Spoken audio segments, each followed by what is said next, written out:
Stephanie, yes, I think we are. Perfect. Good afternoon, everyone. We'll bring to order the Washoe County Open Space and Regional Parks Commission Workshop meeting for Friday, September 25th at 1:03 p.m. Can we start with roll call, please?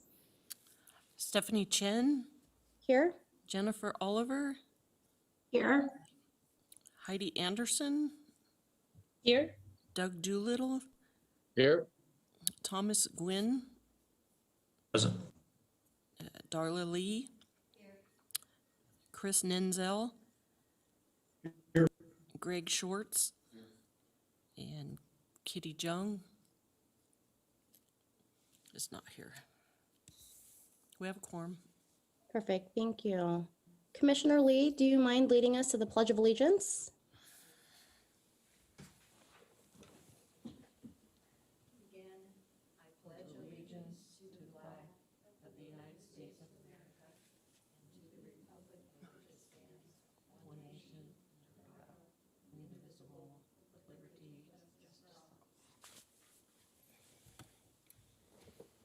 Thank you. Do we have any public comments? We have no public comment. Okay. Move on to item 4, approval of the agenda for the Open Space and Regional Parks Commission Workshop of September 25th, 2020. Move to approve. Second. Quinn. Thank you. All in favor, say aye. Aye. All right. Any opposed? All right, motion passes. Okay, we'll move on to item 5, presentation and discussion on the 2019 Regional Parks and Open Space Master Plan. All right, get this going here.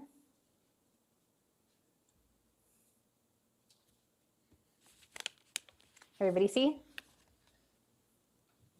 Okay. Well, good afternoon, commissioners. This is Sophia Kirshenman, Park Planner with Washoe County Planning for the record.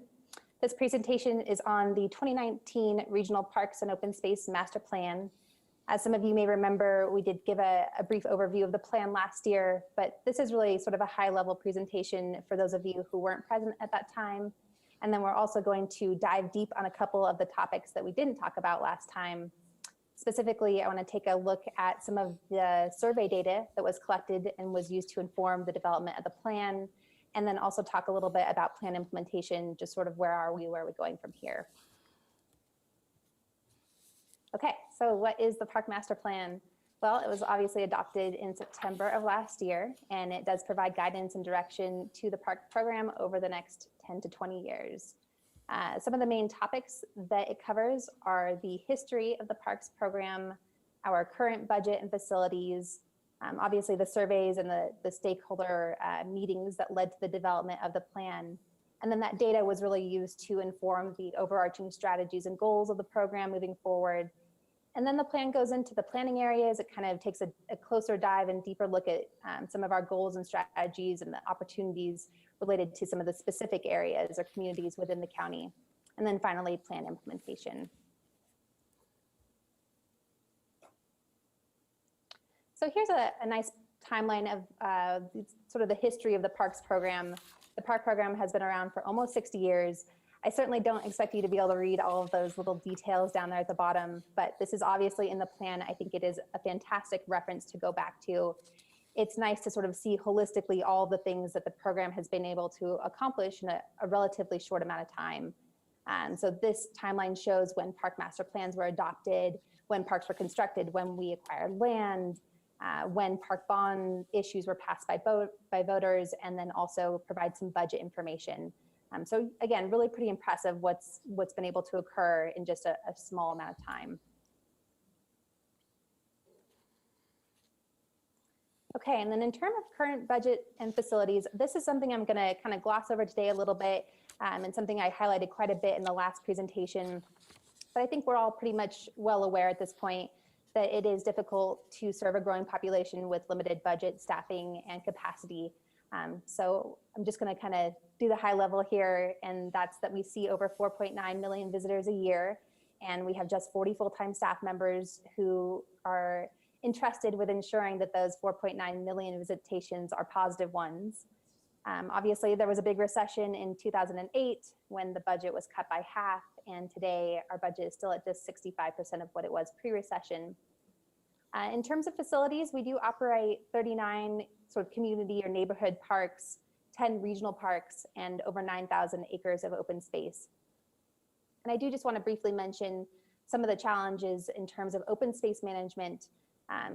Just since we don't have a dedicated budget for managing open space, we often are relying on our partnerships and grants and volunteer events to help us with noxious and invasive weed management and with fuels hazard reduction. So, moving forward, I think it would obviously just be great to have some dedicated funding for maintaining our open space areas. Okay, so next the plan talks about the public input process.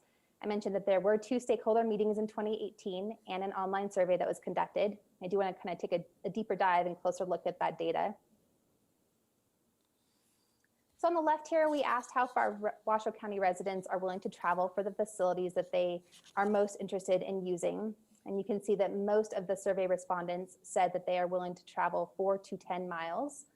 Although there is kind of a decent number of respondents who said that they would travel 11 to 25 miles or even more than 25 miles to get to those facilities. And overall, over 72% of survey respondents are willing to travel at least 4 miles to get to the facilities that they would most like to use. And that goes sort of hand in hand with what we have on the right. You can see that the preferred method of traveling to our parks is driving at 62%, followed by walking and biking at 37%. Obviously, we would like to encourage more people to walk or bike to facilities, but I think it is just sort of the nature of our community. We're a little bit more regional in the services that we provide and a little more spread out. So sometimes it really is just necessary to get in your car and drive if you want to get out to the mountains or out to some of those facilities that are a little bit farther away. Next up, we asked which entity manages the facilities that they use most often. So of the people who responded, 43% said Washoe County, 27% said City of Reno, and then 15% said I don't know. And I'm making an assumption here that most of the people who filled out this survey are people who are really engaged and interested in parks in our community. But I would be willing to guess that if we asked the broader community or had a larger representative sample, that even more people would say that they don't know who manages the facilities that they use most often. And I think that that just is really another reason why it's so important that we collaborate with our city partners and with our private partners, nonprofits, because, at the end of the day, we're just trying to make sure that our community has a positive experience wherever they go, and that we're all sort of working together to make that happen. Then on the right, we asked which facilities do Washoe County residents most often use, and you can see that by and large people said hiking and natural areas and open space. This doesn't cover you guys, there we go. Hiking, natural areas and open space, and then urban trails and multi-use paths. So a lot of use on our trail areas, which I think also led to some of the goals, informed some of the goals that we have in this master plan. But you can also see a decent amount of use in our recreation centers and museums, our large parks and playgrounds, and our large recreation facilities. And then finally, we asked Washoe County residents where they would like to see the biggest focus of resources. The most popular response to that was that they would like us to provide larger multi-purpose regional parks and to develop existing park master plans. So you'll see later on that that is one of our overarching goals moving forward, is to focus on our regional facilities. And then also to acquire future land to preserve open space. That's another huge priority in our community. And then again, I think everybody, there was a decent amount of responses for all of these options. So providing smaller neighborhood-based parks is still important, as is connecting parks with trails and trailheads. And next up, I wanted to take a look at some of the stakeholder comments. So I read through all of the stakeholder comments. There were almost 450 individual comments about what Washoe County Parks should be doing. So I tried to pick out comments that were representative of some of the themes that we saw throughout. So first off, park upkeep is as important as having them built. It is important for everyone to have access to parks. With an increasing population, we need more sports facilities for kids and more open space available for parks. Having access to open and natural areas increases the desirability of the county, and is a big part of why I love living here. I think we all agree with that one. Some of the trails could use more maintenance, but I know staff is needed. Hopefully the county will provide the funding to make that happen. And then finally, I just saw a lot of comments about wanting more amenities. So more dog parks, more flat fields, pools, restrooms, trails, shade structures.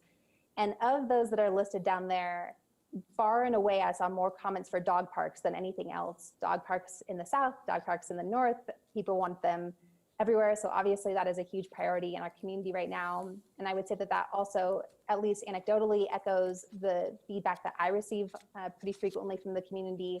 I know we get a lot of phone calls and letters sent to us about people wanting more dog parks. There were also a couple of sort of one-off comments. I saw one comment about someone wanting a new park facility in Gerlach, and one comment about someone wanting sort of an aquatics center, aquatics facility. So a lot of ideas, a lot of really good ideas in the community, but I would say that this is sort of representative of the themes that we saw throughout. And then as I mentioned, that data was used to inform our goals and strategies. So again, you have enhancing regional recreational opportunities, again, focusing on building out our regional parks. Obviously, developing and updating priorities is important, and then implementing those priorities, managing and maintaining existing infrastructure is always something that's on our mind, as is identifying sustainable and long-lasting funding sources. And then obviously we want to protect and enhance our natural, cultural, I didn't include historical, but that's also important, historical and recreational resources. And then again, contribute to the development of that regional trails system. So next, the plan talks a lot about our existing planning areas. And this is a topic that I really hit last time, so we won't go into it too much, but I think it bears repeating that we currently have 4 park districts with 19 sub-districts. And those districts are important because for every new dwelling that's built within the unincorporated county, that's the residential construction tax, and we get $1,000 that can be used on neighborhood park elements in the district in which they were created. And I think that this bears repeating just because I think that the intent of the legislation was really positive. Obviously, we want to be using the funds in the communities that sort of created them. On the other hand, some of those park districts, if you can see on that map, are really small. So we don't have a whole lot of flexibility in just where and how we spend them. And as we focus more on sort of building out those regional facilities, sometimes the closest regional park might not be in that park district. And so moving forward, one of the recommendations of the plan is to consolidate these planning areas and these districts so that we have a little bit more flexibility in just where and how we spend those funds. So the plan does propose 4 urban planning areas and 3 rural planning areas, sort of consolidating those. And another important thing to note here is that this consolidation would more closely align with the planning areas that are used in other programs within the Community Services Department. So in addition to creating some of that flexibility in using those RCT funds or residential construction tax funds, we would also more closely align and kind of build some easier transitions between the different programs within the Community Services Department. And next, the plan does a great job. And I'm not gonna talk about this a whole lot today, but I super encourage you all to go back and look at this section because there's some great maps and some really great data and information presented in this area. And I'm just gonna kind of show one example here. But the plan really takes a look at each of the planning areas and identifies underserved areas where we need new parks and new trails. It identifies new residential developments coming in. So areas where we know we're gonna see a lot of growth and we're gonna need more facilities in the future. And then finally, it identifies existing parks to be built out. So on this map, this is the Spanish Springs planning area. And you can see in the northern portion of that planning area, there are some red zones. And everywhere that's identified in red, those are the underserved communities or communities where they don't live within 1 mile of a neighborhood or community park or 2 miles of a regional park. So that's kind of an area where we know in the future we're going to need to build some new amenities. And then also in the bottom, and this is probably even more difficult to see, but there's sort of that pink area and some little sort of purple dots within it. And each one of those dots represents a new housing development that's been approved within the city of Sparks. So we can see that we have a lot of new developments that are going to be coming in around Lazy 5 Regional Park. And we're going to know in the future, we're really going to have to further build out Lazy 5 Regional Park to sort of support that growing population. So again, that's all I'm going to talk about on planning areas today, but please go back and look at this section in the plan. It just has a really great information about each of the various areas and communities within Washoe County. Okay, and now for plan implementation. So in the short term, 0 to 5 years, one of the main goals is to strategize acquisition priority projects for the state conservation bond. And just as a refresher in regard to the bond, the legislature passed AB 84 last year in 2019, and that authorized the sale of over $200 million in bonds to support conservation projects throughout the state, including grants for land acquisition. However, although AB 84 passed, bond sales to support the program were not included in the 2019-2021 biennium budget. So recognizing the scale of the program, the legislature did authorize funding for, or did appropriate funding for a new position that would sort of develop the regulations and then manage this program. However, due to the coronavirus situation and current budget constraints, they had to put a hold on hiring that position. It was supposed to be filled in July of this year, and it won't be filled until July of next year. In the meantime, they are making the case for AB 84 bond fund sales during the next legislative session. So hopefully they will have some funding available in fiscal years 21 and 22. So all of that is just to say that, you know, we are definitely prioritizing and strategizing about projects that we would submit for this bond funding, but it's a little bit farther out than we were originally anticipating. The next item is to complete a service plan study. And this is really the first step in the establishment of a park district. And I know that we have a whole presentation on that later, so I'll kind of leave it at that. But it's really just talking about the importance of sort of getting that ball rolling, because it could be a potential sustainable funding source for parks moving forward. And then lastly, further developing our capital and infrastructure preservation program.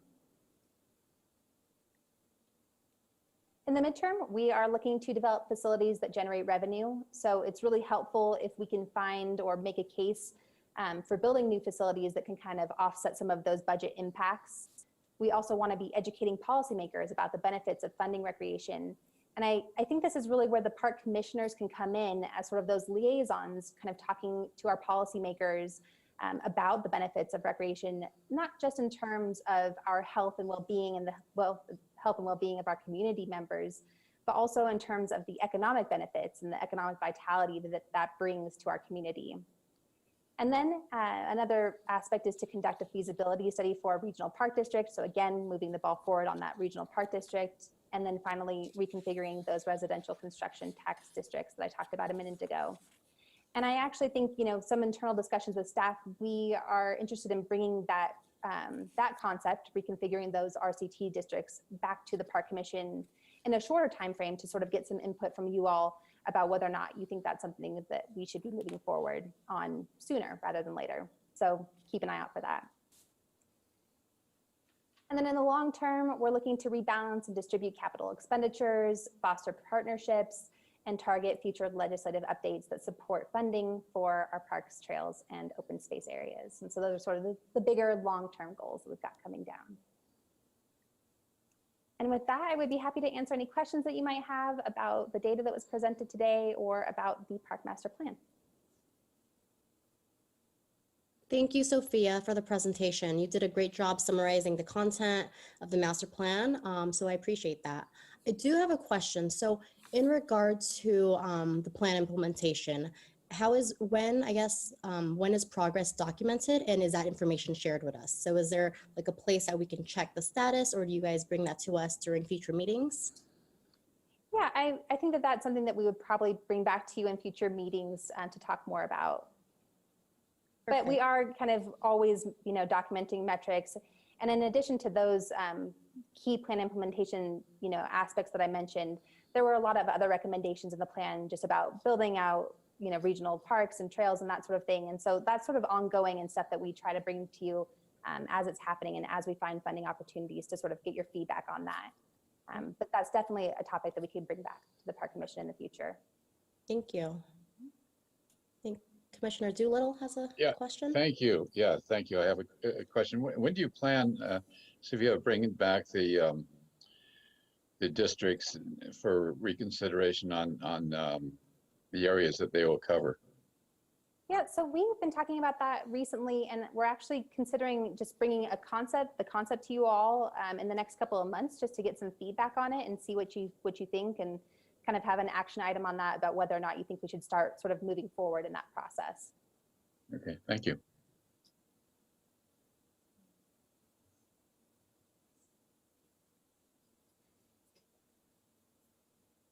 Commissioner Oliver, go ahead.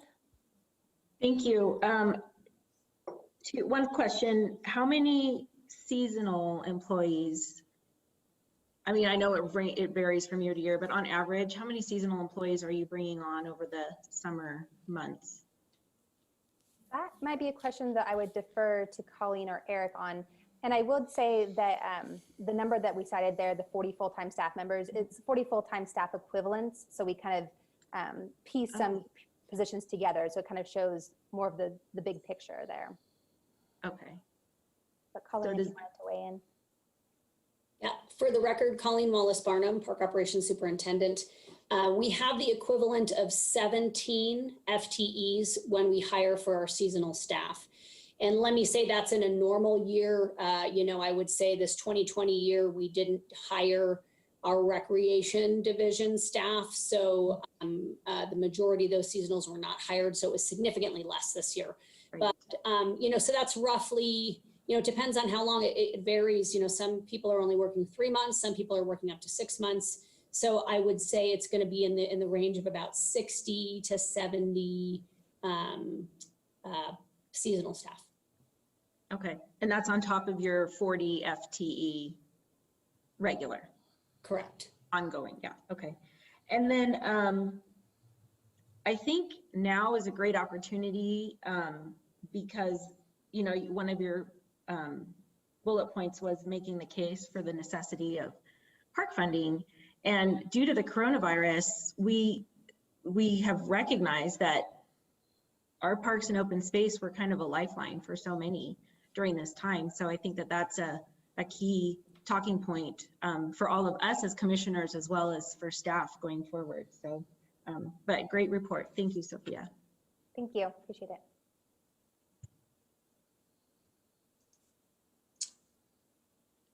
Commissioner Chen, this is Eric, if I may. Yes, go ahead. Eric Crump for the record. So I just wanted, first of all, to thank Sophia for a great presentation, and then remind everybody, this was styled really as a workshop. So we, at any time, if you have questions, feel free to ask those. If we want to dig into something deeper, I think we're styled as such where we can. I think, there's a purpose for the way we put this agenda together today, kind of going over the master plan and having those recommendations that came out of the master plan and then rolling into potential funding sources and operations. So I hope it works the way I envision it. But more importantly, in terms of the recommendations outlined in the master plan, hoping to get some feedback from you all, are we missing something? Does it align with what you all are hearing and what you all think? And I would just make one comment, and it's quite interesting. One of the top things that people would like from us, and the top things that they use are kind of our hiking trails, natural areas, and open space, and that's one of the programs that doesn't have true traditional funding like operations. So moving forward as we move through budget, just thinking about, do we need to reallocate funding for those types of things and maybe other areas where we have less of an interest. So just kind of planting that seed as we move forward. This is Doug Doolittle again. I agree with you, Eric. I mean, many of the questions I get from people that move to the area or coming here to visit for a week or a weekend or whatever, are where are the trails, and what kind of improvements are being made on the trails. I was here 5 years ago. I hiked on X, Y, or Z trail and really loved it. Has it been extended? What are the connections? I mean, that's huge in terms, particularly where we interface with the U.S. Forest Service lands, and what kind of connections can be made. And also the many subdivisions, Arrow Creek being one of those, where trails are going through those subdivisions, and whether they have people have access or not. So I think it's important to probably focus on that to a certain degree. My only other comment goes back to why I asked Sophia about the districts. As you know, some of the districts have a fondness for the funds that they have collected and a desire to not intermingle those funds with other districts, especially the smaller ones in the outlying areas. So I want to make certain that we guard against overstating some of the more global goals and incorporating it into a larger area when we haven't really gone forward with talking with the people in those districts and making certain that there's buy-in. Good point. Commissioner Chen, if I may, on that. Yeah, so Commissioner Doolittle, I did want to just briefly address that topic. So I looked back through pretty closely, read through all the minutes from the stakeholder meetings that we conducted in 2018. And there was a lot of discussion about the creation of new park districts and consolidating park districts. And many of the concerns that you have just stated were brought up during that time. And I think at the end of it, it seemed like the general sense was that people were supportive of that, as long as there were still some ways to make sure that that they were having more input on how those funds were spent. So they weren't opposed to consolidating and having larger districts, but still wanted to be really integrally involved in the process of just figuring out how the RCT funding was spent. And so I agree with you that we definitely need to be doing a lot of community outreach and our due diligence and making sure that those communities have input. But I think that there's a sort of a general understanding of where we're coming from and why we were interested in doing that. And I hope, you know, if and when we move forward on that, we would go back to the community and sort of get more of that input, and hopefully there's still sort of that sentiment out there. I'm sure that's part of the process, and just the awareness. I mean, in all the years I was working up at Incline or with Washoe County, park districts were always kind of an item for minute discussions about just small elements of it. And I think there's a lot more to be gained by combining districts, because obviously some districts have very little money in them, and some districts are not set up for more growth in terms of residential growth, and combining those districts and applying funds to I'll just say a larger regional park or a larger trail system that benefits more people in that region, I think makes sense. So I just wanted to make certain that we don't lose sight of what the bigger picture is, and also the really small picture when it comes to some of those districts and how they think about the monies collected there. Absolutely. This is Commissioner Shorts. Just to follow up on that, I was just looking through the future budget presentation that we're going to look at and noticed that there's no breakdown of the districts, the funding that is coming into them, or any of that kind of breakdown is something I would like to see if we're going to try to be thinking about how these districts work together and combining them. So it just seems like it would be some really good data for us to be able to see, to have a better understanding of how the money is flowing into these districts that we're looking at.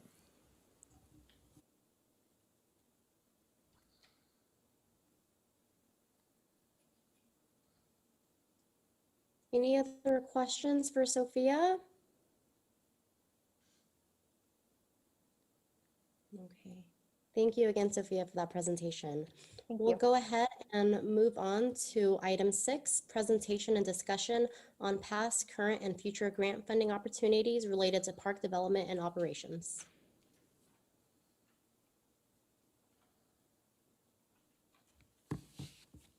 Hey, this is Joanne Lauda, Natural Resource Planner for the record. If I can get this thing going here.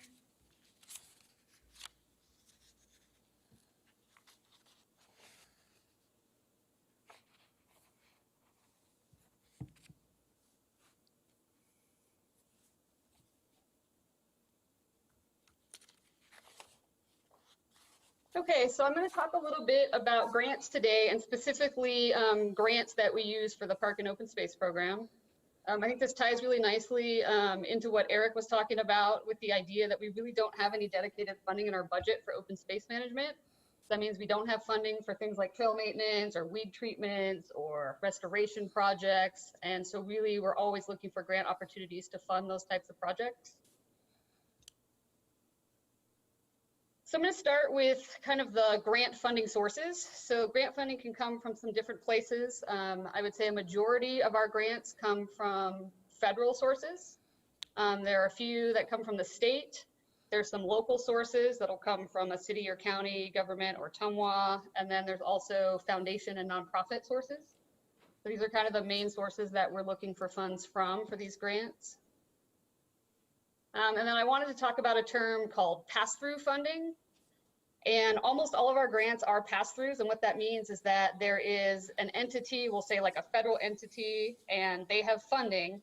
And what they do is that passes to another entity, for example, a state agency, who actually does the project selection and decide who they're going to award to. And then that agency is the one that awards the grant to us as the sub-grantee. So you have these multiple layers when you're looking at the grant process. And I think that's just important to recognize as we start talking about some of the sources of the funding and why some of the funds require some extra steps to get here.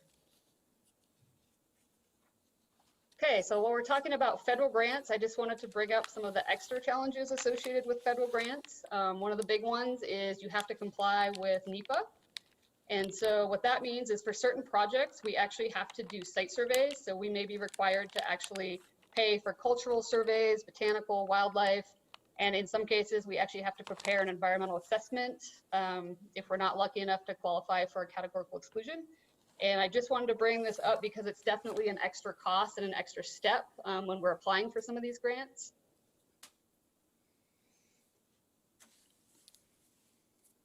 And some additional challenges, you can't leverage two federal grants against each other. So what that means is that the county has to come up with the matching funds.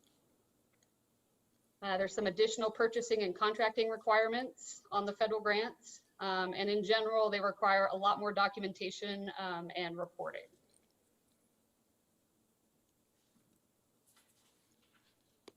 So now I'm just going to get into some of the common ones that we have gone after in the past and some of our current grants that we hold right now. So the first one is the Land and Water Conservation Fund, so LWCF. This is federal funding. It comes from the National Park Service. Nevada Division of Parks is the pass-through, so they're the ones that actually evaluate projects and award the money. This grant requires a 50% non-federal match, so that means we're required to come up with 50% of the project cost. This LWCF funding really is meant for development of things like parks, playgrounds, and other recreational spaces. You could use it for land acquisition, developing new recreation facilities, renovating existing facilities, or some combination of those. Currently, we have two of these grants on the books. One is for the Rancho San Rafael Regional Park All-Inclusive Playground Project. We've got an award of $455,000. Again, we're matching that.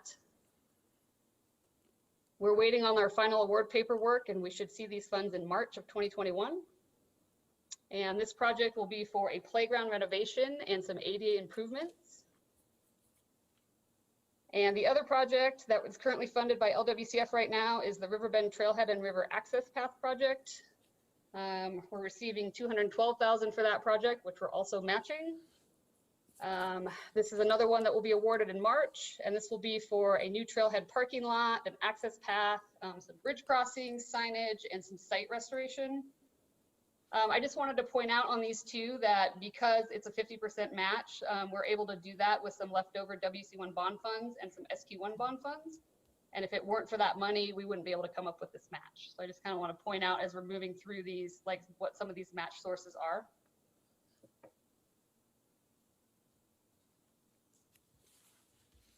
And so LWCF past projects, you can see from this slide, we got our first award in 1967.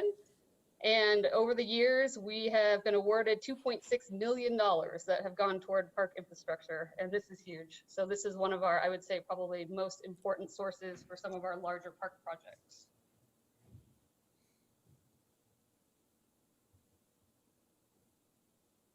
So the next one I'm going to talk about is the Recreational Trails Program. We call it RTP. This is also federal funding. This comes from the Federal Highway Administration. Again, Nevada Division of State Parks is the pass-through. So they're the ones that evaluate the projects and award the money. This one has a smaller match amount. This one requires 20% non-federal match. This funding is specific for recreations. They're typically looking at motorized and non-motorized trail projects. So this is what we're looking at when we want to do new trail construction, or if we want to do trail maintenance, developing new trailhead facilities. They do some limited land acquisition, and this is also good for trail planning. So this one is really specific to recreation, another one of our go-tos. So we have a few current projects with RTP. We were awarded $40,000 last year. This is for the Ballardini Ranch to Thomas Creek Connector Trail. We're still waiting on the final paperwork because State Parks was having an issue with the Highway Administration, and it delayed them actually getting their award paperwork out. So we should be getting this one in December. This will be for new trail construction and signage. This is another project that we're matching with staff time and bond funds. The next project is one that we are submitting an application for this fall. This is the Sierra Front Trail System Planning. So this one is asking for funds to help with planning costs for the Sierra Front Trail System, which is going to connect the Ballardini Ranch Trailhead all the way up to the Hunter Creek Trailhead. And because it's on Forest Service land, an EA is going to be required. The EA is also required to get the grant funding. So basically, we're asking for money to do all of the cultural surveys, the botanical surveys, the wildlife surveys, and have an environmental assessment prepared for the project.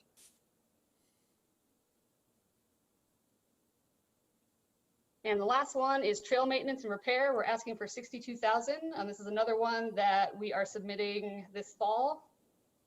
This one would help pay for trail maintenance and repair on some sections of Galena Creek, Lower Whites Creek Trail, up on the Hufker Hills Loop, Browns Creek, and the Ballardini Ranch Loop trails.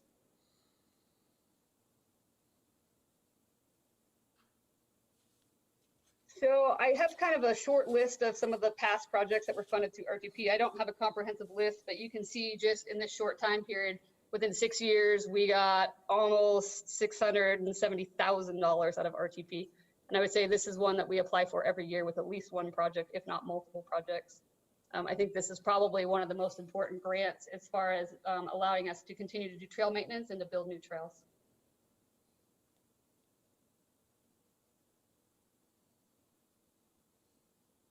Okay, next up we have the Hazardous Fuels Community Protection Grant. Again, this is federal funding that comes from the Forest Service. Nevada Division of Forestry is the pass-through on this grant. This one has a small match requirement. It's 10% or more. Again, non-federal match required. This one really can only be used for hazardous fuels reduction or restoration. And in the past, we've applied for 2 of these grants. They were both targeted at the Arrow Creek open space area. This was a partnership project that we did with the Arrow Creek HOA and the golf course.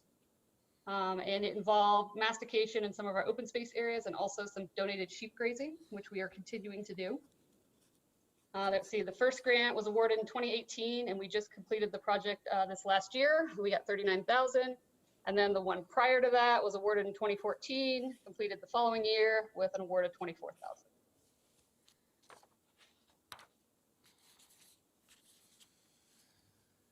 So I think on the fuel stuff, moving forward, I think we're going to be relying a lot more on the Truckee Meadows Fire Protection District. They have increased their capacity to do fuels treatments. They've brought on a crew through some other grant funding and working with Nevada Division of Forestry. So I think moving forward, we might be relying on them a lot more to do our fuels treatments and maybe less on these grants.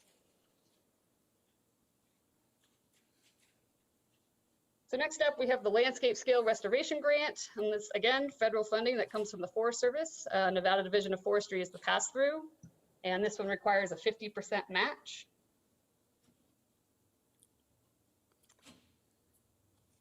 So this one is really specific to, one, you have to have multiple agencies involved. It has to be over a large area, and it's supposed to encompass sort of a multitude of different treatments. So you can use it basically to develop a plan, like a landscape scale or a watershed plan. You can use it for broad scale treatments. You can use it for forest improvements or education and outreach. And usually they like to see all of these components in your proposal. So we just submitted an application for $100,000, and this one would be to do weed treatment and revegetation. This is not specific to any area, so we can do it at any park or open space area. It would really be focused on doing noxious weed inventories, a bunch of treatments, revegetation, including seeding and planting of container stock. And this is a big one. I want to point out that our match on this, since we're required to match 50%, is coming from the Truckee River Fund grant that we just got awarded, and that's providing almost half of our match. So that's a really big deal. And we're lucky in that one because the Truckee River Fund is local funding. And since we can't match federal against federal, we can match local against federal. So that's why we're able to apply for the $100,000 here. Past grant, we had the Medusa Head grant. It was awarded in 2014. The project was completed in 2018. That one was in the amount of $206,000. That one was also for weed inventories and treatments, but it was targeted specifically at Medusa Head.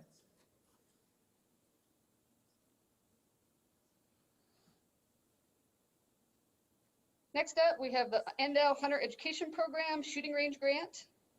Again, federal funding from the U.S. Fish and Wildlife Service.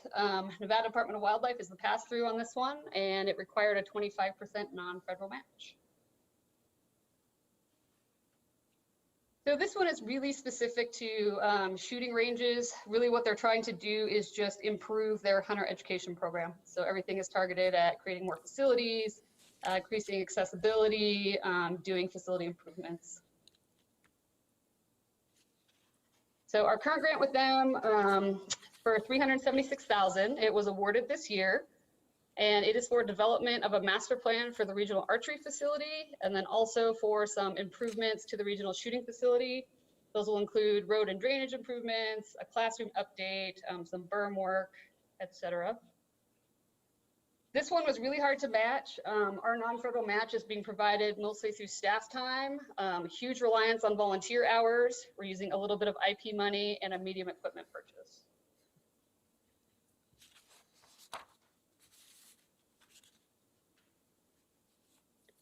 Next up, we have the Truckee River Fund. This one is locally funded. This comes through Tamois. They actually have a board that meets and they look at all the projects and then they make a recommendation and an award to local people doing work on the Truckee River. Community Foundation of Western Nevada is the pass-through on this one. They require a 25% minimum match, so if you can match more than that, you're more competitive. So this one is really specific. It only funds projects along the Truckee River or tributaries, and it's really targeted at enhancing water quality or water resources. We're lucky in that they do allow you to use the money to control invasive weeds, and that is mostly what we use this for. And I just want to point out, if it weren't for this funding, we would have zero money to treat noxious weeds in our park and open space areas right now.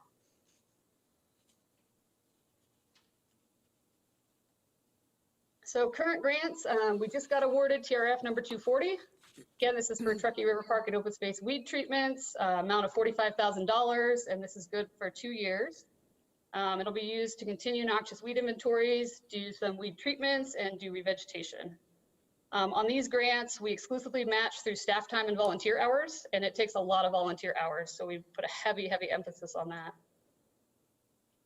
And we're just getting ready to close out TRF number 220. It's pretty much the same grant, $45,000. It was awarded in 2019, and we're just wrapping it up this November.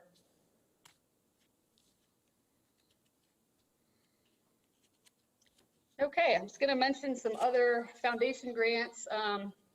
So William N. Pennington, this is one that Colleen mostly deals with, so I don't have a lot of details about it, but I know they're using it now to do the Bowers pool maintenance and repair. And I think in the past, it has also been used to do some court resurfacing and other things related to recreation.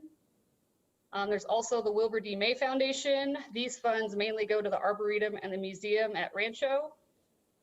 We also get assistance from the May Arboretum Society, and that money also goes to the Arboretum exclusively. And I'm sure that Colleen could give you a presentation on nothing but those 3 grants I just mentioned. I think they funded quite a few things over the years. And finally, let's talk about some future grant opportunities that we've been watching. Carson Truckee Water Conservancy, there's some potential that we could apply for additional weed funding through that program. There's also a newer one that came up. It's called Non-Point Source Grant Program. It's actually state funding, so not federal. And that's also potentially for weed abatement as long as it's based on something in a current watershed plan, which, as Sophia tells me, we're having one written right now for this area. So that could be a future source of weed money for us. Last one, the Nevada Federal Lands Access Program. This one is specific to facilities that provide access to federal lands. So we are looking at this one as a potential if we decide to do some trailhead development along the Truckee River, because that would provide access to public land, Forest Service land. So we may be able to use this grant funding to help us do that.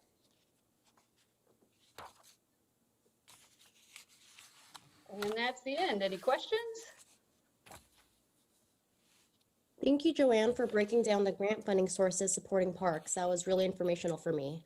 I do have a question. So just knowing that a lot of these grants require match funding, is a portion of the budget reserved early on to match funds for these grants each year, or how does that work? So no, it is not. And that is always the challenge with trying to go after these grants. You identify a project and you figure out how much match you need, and then you have to try to find funding sources. So there is nothing in the budget set aside for grants specifically. And like I mentioned, there's nothing in the budget set aside for open space management. And since most of these projects really are open space management, we're talking fuels reduction, noxious weed treatments, trail maintenance, that type of thing, there is no money. So what I try to do is I leverage as much staff time as I can. And again, you have to be realistic because you have to meet what you say. So I can't just say, oh, we're going to match $50,000 worth of staff time, because that doesn't work. So realistically, however much staff time I can leverage, volunteer hours, that's a huge one, as much volunteer time as I can get. And then I'm always looking for other sources. So, you know, potentially we can pull from IP if it qualifies as an infrastructure project.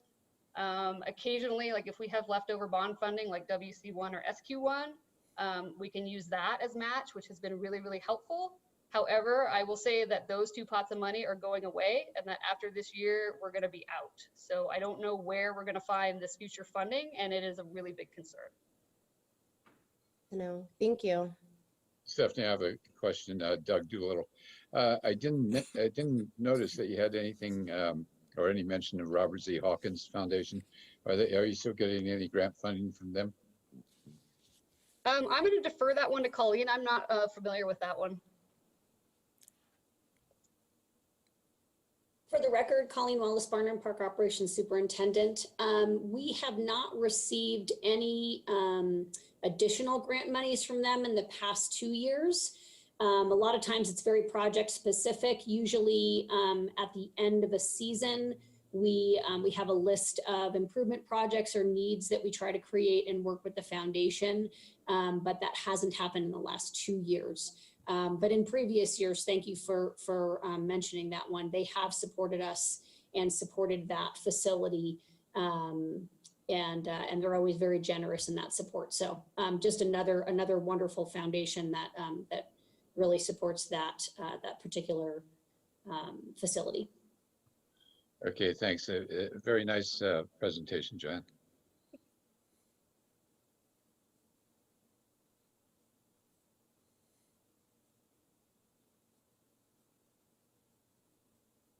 Any other questions or comments for Joanne?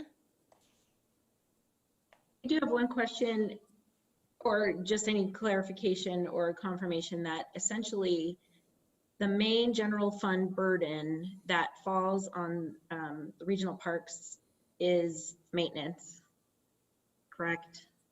Your ongoing maintenance, if it's trails, if it's weeds, if it's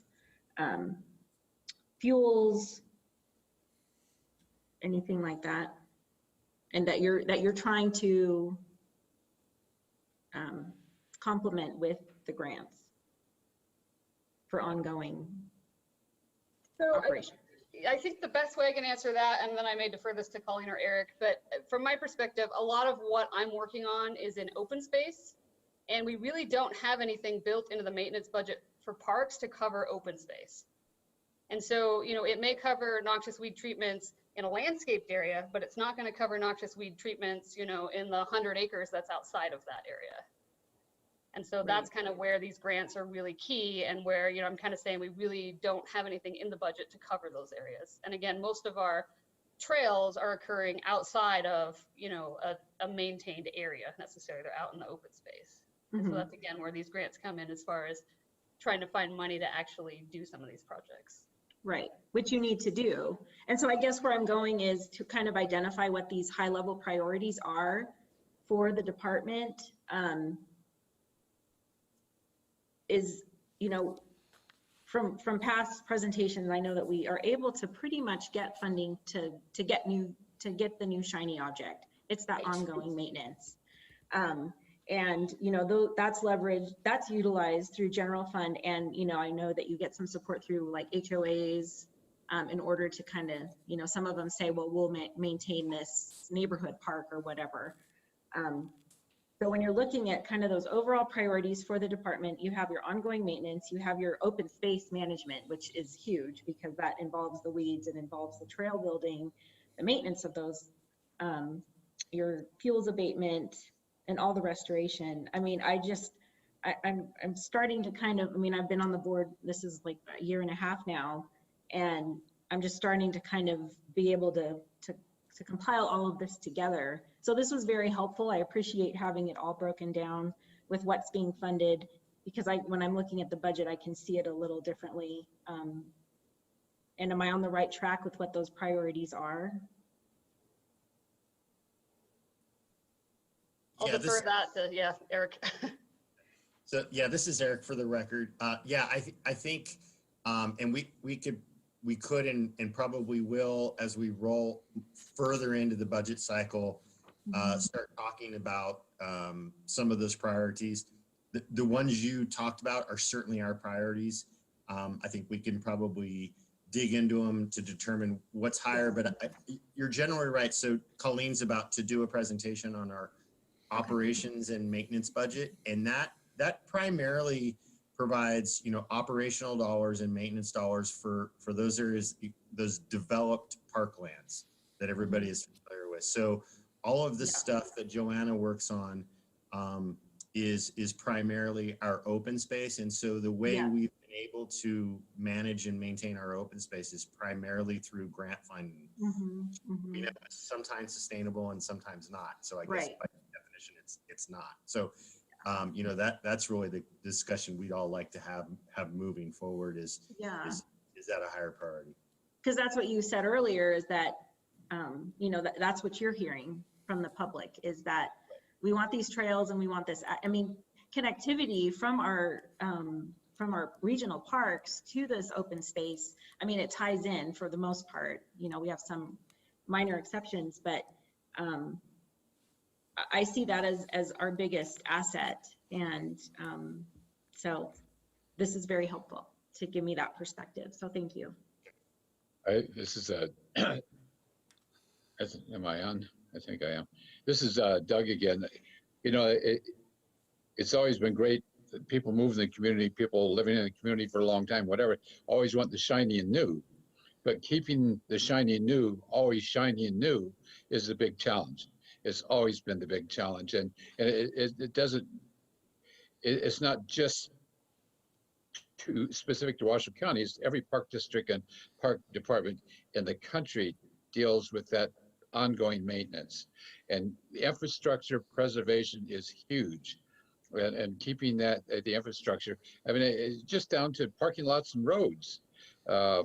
It's overwhelming. Yes.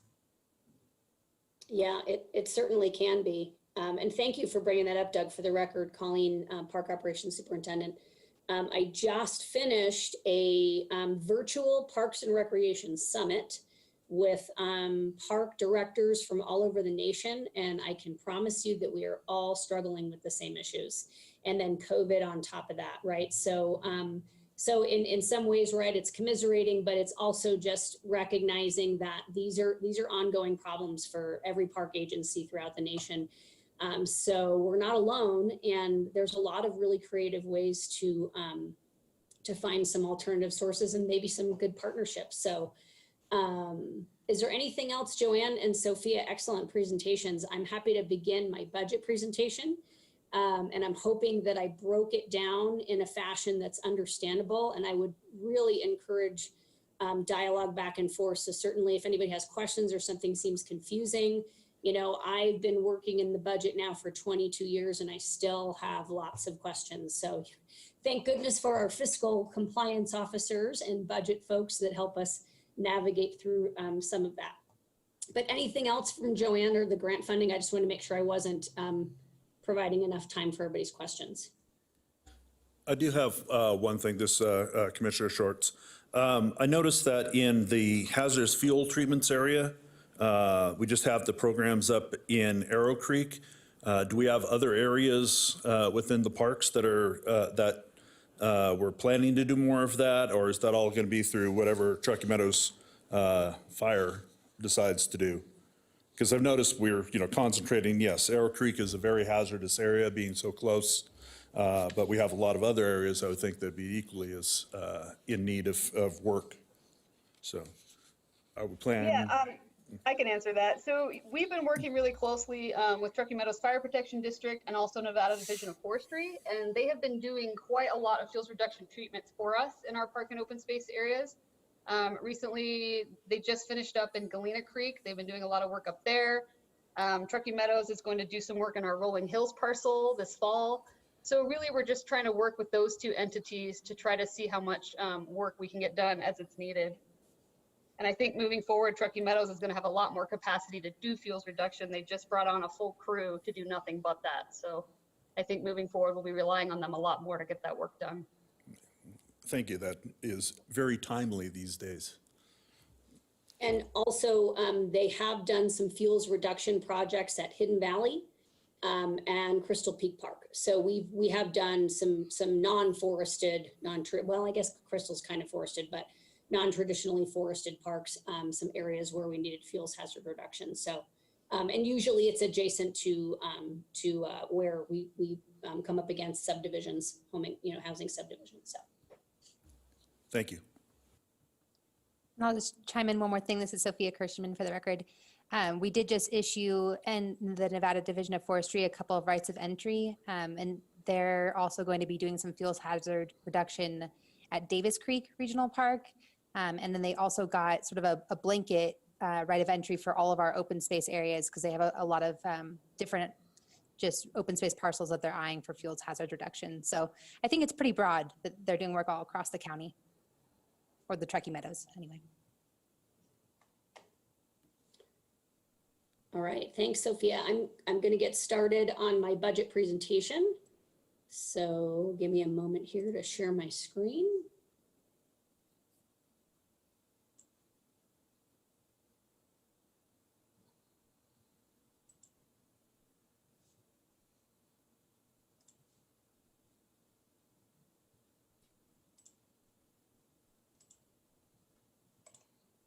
Okay, so thanks everybody for the opportunity today. This is a budget presentation for our workshop, and it's again, hopefully breaking it down in a fashion that is understandable and certainly promote some dialogue. Budget can be dry sometimes, but I'm happy to answer questions and keep the dialogue going. So. Just to give you a brief overview, so our regional parks and open space budget is comprised of, roughly 5 different areas. We have parks administration, we have park operations, the golf course enterprise, we have May Center, and then we have our capital program. So the majority of today's presentation is going to be under that park operations tab, but I do touch on the other areas as well. So under park operations, we are divided. Colleen, graph. I'm going to Sorry, interrupt go real ahead. quick. Your slides are not progressing. They're not progressing. Okay. Yeah. Maybe try the slideshow from beginning. Okay, thanks for telling me. Sure. It's progressing on my screen, which is bizarre. I'm sure it is. I appreciate that. So hang on a second. Let me take care of my issue here. I had this happen to me last time too. All right, I'm going to stop sharing for a sec.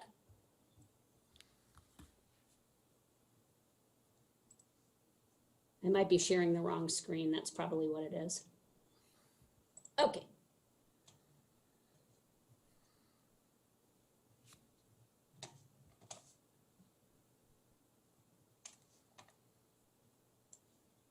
Okay, can everybody see that screen? Much better, yes. Excellent, thank you. I'll go back up. Let's see if I can go back up. Can everybody see that progression? Yes? I believe so, yeah. Yes. Yes. Okay, so here's the main parks budget. We're going to mostly focus on park operations tab, but we do have the park administration function, park operations, golf course enterprise, May Center, and then capital.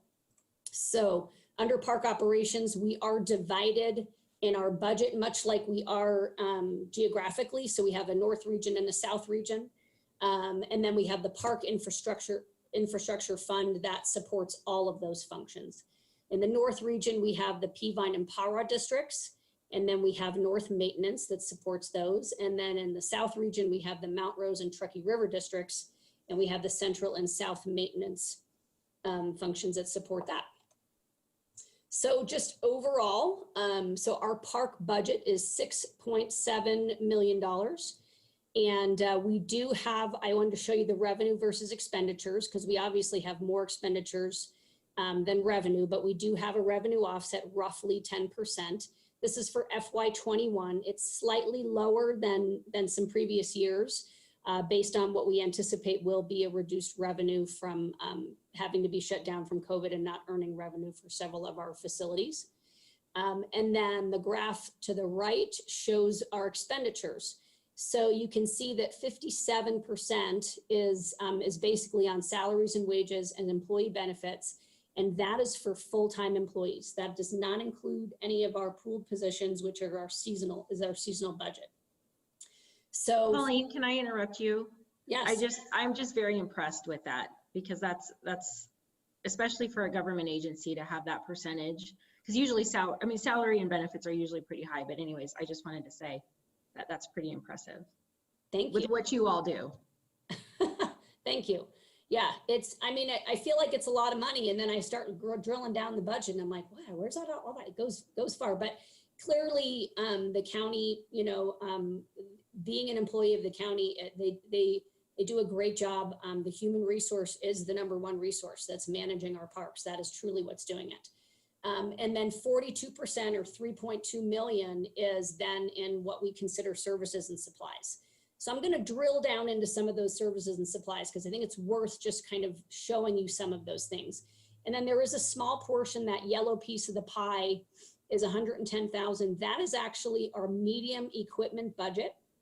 We actually reinstituted that about 2 previous fiscal years. This might be our 3rd fiscal year with that expenditure. And it's really nice because it allows us to replace aged mowers, turf carts, all sorts of different equipment that we need to do our jobs out in parks. So that's been a really, really big benefit for us. Okay, so in park operations, I did a repeat of the slide just to kind of go back to where we were. So I'm going to actually drill down into, in the South region, a Truckee River District budget. So in the Truckee River District, and each one of these squares, if you will, or rectangles, is a budget. So each one of these has a budget. So I'm going to look at Truckee River operations. And if you look at that one from the bigger perspective, right, salaries and employee benefits, that's 85% of that budget. So that's where, in that budget, that's where the full-time staff budgets live. So that's a significant chunk, right? That's showing you, and the operations budget, that's your park ranger staff and your recreation staff. And then let's drill into that 14% of services and supplies. So that 14% is $73,000. Now, if you look to the right from that 25,500, all the way over, that's all money we can't touch. So right off the bat in that Truckee River operations, we can't touch 62,000 of that. So I want to explain what that means. So the water sewer, those are monies that we spend. It's not money, it's not water or sewer that we're using. It's actually like water rights associated with, for example, last chance ditch, lake ditch, we are a user, a share user of that. And it costs, that's the money that we use for a lot of our ditches. And then our asset management program is our new Asset Essentials program, which is actually compiling a lot of our data and providing us some really good tools we hope for the future. And then ES stands for Equipment Services. So that's all of our trucks. That's all of our fleet trucks. So our ability to get from park to park, right? So all those monies are monies that go into the maintenance, repair, and then replacement costs of those, and then a fuel charge. So of the remaining roughly $11,000, that's what's in the budget that the staff can spend. If you look at like a service contract or operating supplies, that's where the bulk of your budget, I should say spendable budget is. And then that's just broken up into any different areas. Does anybody have questions on any of those areas? I'm happy to answer any. It should be self-explanatory. But if you have questions on any one of them, just let me know. And hopefully you can see them okay. So I'm going to move on to the next one, and you'll see these in some of our other budgets. So if we go into the Mount Rose district, I'm just going to look at a park budget. I want you to see what a standard park budget is going to look like. So Galena Creek Regional Park. In Galena Creek Regional Park, we have actually we have multiple reservable facilities. But our most popular reservable facility is the fish hatchery and then Camp Weechemy. And they look at the revenue offset there. You've got a pretty significant revenue offset from our reservable facilities. And this is our planned FY21. So this is what we're hoping to earn from the monies from renting out those facilities in addition to the picnic pavilions. And then salaries and wages, that $25,000 you see, that's pooled positions. That's our seasonal budget. And then 15,000 for services and supplies. So let's go into that 15,000. You can see here, we've got professional services, service contract, repairs and maintenance. Service contract seems fairly high, right? But that's the money we actually hire a cleaning company to come in after weddings and functions in those buildings. And that's what actually takes care of those buildings on a regular basis. But repairs and maintenance and operating supplies, that's where a lot of the staff is using, you're purchasing, anytime you're repairing something in the park and or you need, toilet paper, trash bags, those kind of things. Colleen, before you go on, this is Doug Doolittle. Have you put into place or do you have any contingency plans for COVID-19 extending into next year? Do you have any offsets on the revenue side or the expense side in case we end up next year like this year? Great question, Doug. I think right now the county has some CARES Act funding and the monies that we can utilize. There's a whole process the county has created for the CARES Act funding for us to secure some of that, but we can actually utilize some of those monies. It has to be encumbered by the end of this year. Eric's going to give a whole presentation on it at the end. But for example, cleaning supplies, sanitizing supplies, anything like that, we can actually get that covered by that CARES Act funding. Okay. And we may very well be doing that so that next year we're not caught, in a situation where we can't afford it. Okay, I just wanted to see if anything would be planned specific to the department, not just countywide, but specific to the department, because as we all know, getting funds into parks and rec parks is a lot different than getting funds into a mandated service. So, right. Another thing I wanted to say about service contract, that's also, we do security for our buildings. So we have a contract, an annual contract with Stanley Security. And then the landline, the telephone seems expensive, but that's, we need a telephone line for a lot of that security to be done. So. If I may, this is Eric, just to follow up on Doug's question, and Colleen's going to touch on it here in a bit, I believe, in her presentation. You will see here shortly that the parks budget actually was reduced And that was based on some services that we knew we weren't going to be providing, like Bowers Pool, Emilio Gaspari Water Park, the North Valleys Water Park, and some of the services that we weren't going to be providing. So both the expense side and the revenue side were reduced, but we only anticipated that for kind of what the summer we just went through. So as we roll into spring next year, knowing that this budget that we have right now goes through June 30th, if we roll into spring and it still looks like we won't be operating or opening, there may be some further adjustments needed. Thank you. Okay, thank you. I'm going to continue on. So just a typical maintenance budget. North Region maintenance will go into the Peavine maintenance. So Peavine maintenance, their budget, so salaries and wages and employee benefits, right? So the bulk of their budget is again, still staff to the tune of 71%. And then we've got 29% services and supplies. We'll drill down into that. Again, if you look at those, the end of the graph, roughly $132,000 we can't touch. But again, they have a lot of trucks and equipment. And so it does go to show how important, those functions are, those tools are really to do our jobs in parks.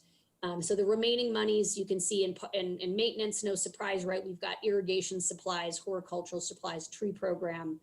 Those are some of the higher ticket items that are in their budgets to be able to expend. And I can tell you that this year we've seen significant mainline breaks throughout our park system, which tells me that we probably have some underground infrastructure preservation needs that we need to take care of, because that winds up hitting their general fund budget, and it's pretty small. That money goes quick, believe it or not. Excuse me, Colleen, could you please clarify for me what ES stands for, or ESD? You mentioned it, but I didn't catch it. ES stands for Equipment Services. So those are our trucks, I got you. our trailers that tow our mowers and take our park staff from park to park to be able to maintain them. Thank you. And then ESD is our asset management system. So it's actually a software system. And what we're doing is with that, we actually have a staff person. His name's Aaron Smith, and we hope he'll eventually be able to give a presentation to our commission in the future. But he has done a phenomenal job. Really, we have an asset inventory and a tree inventory, and we're capturing labor hours through this program. So we've got some good data, and we're really trying to get that all tabulated so it can tell a story. And I think that's going to tell a big story once we get those data points all set. Great, thank you. You bet. All right, next slide. So I just want to show a typical recreation budget. I went into the North Valley Splash Park.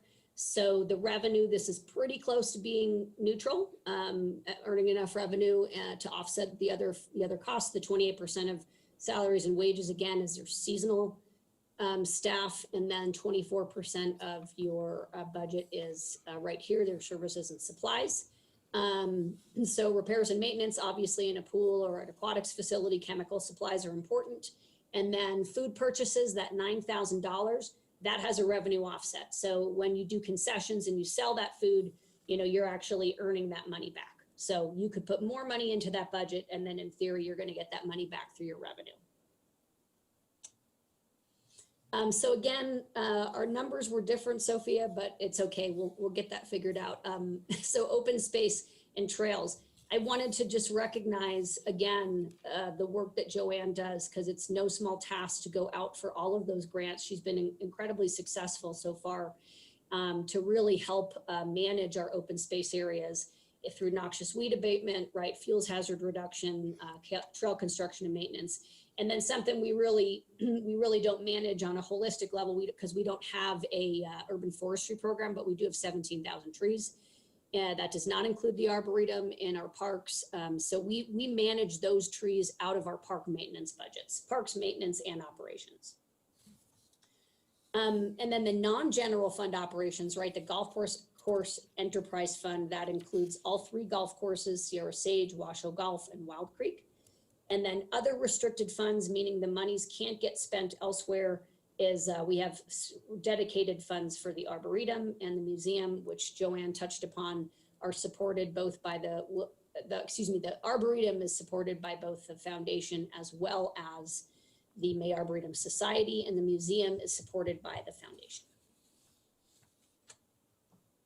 So budget impacts, I do want, you know, as we mentioned this back in June, but we did take, we took some impacts to our budget. We had the remaining amount of money in our infrastructure preservation that was not spent, so that was a savings. We had that was through the purchasing freeze, through the hiring freeze. We didn't hire, every entity didn't hire 1 seasonal staff person. And then we had some deferment of some capital projects.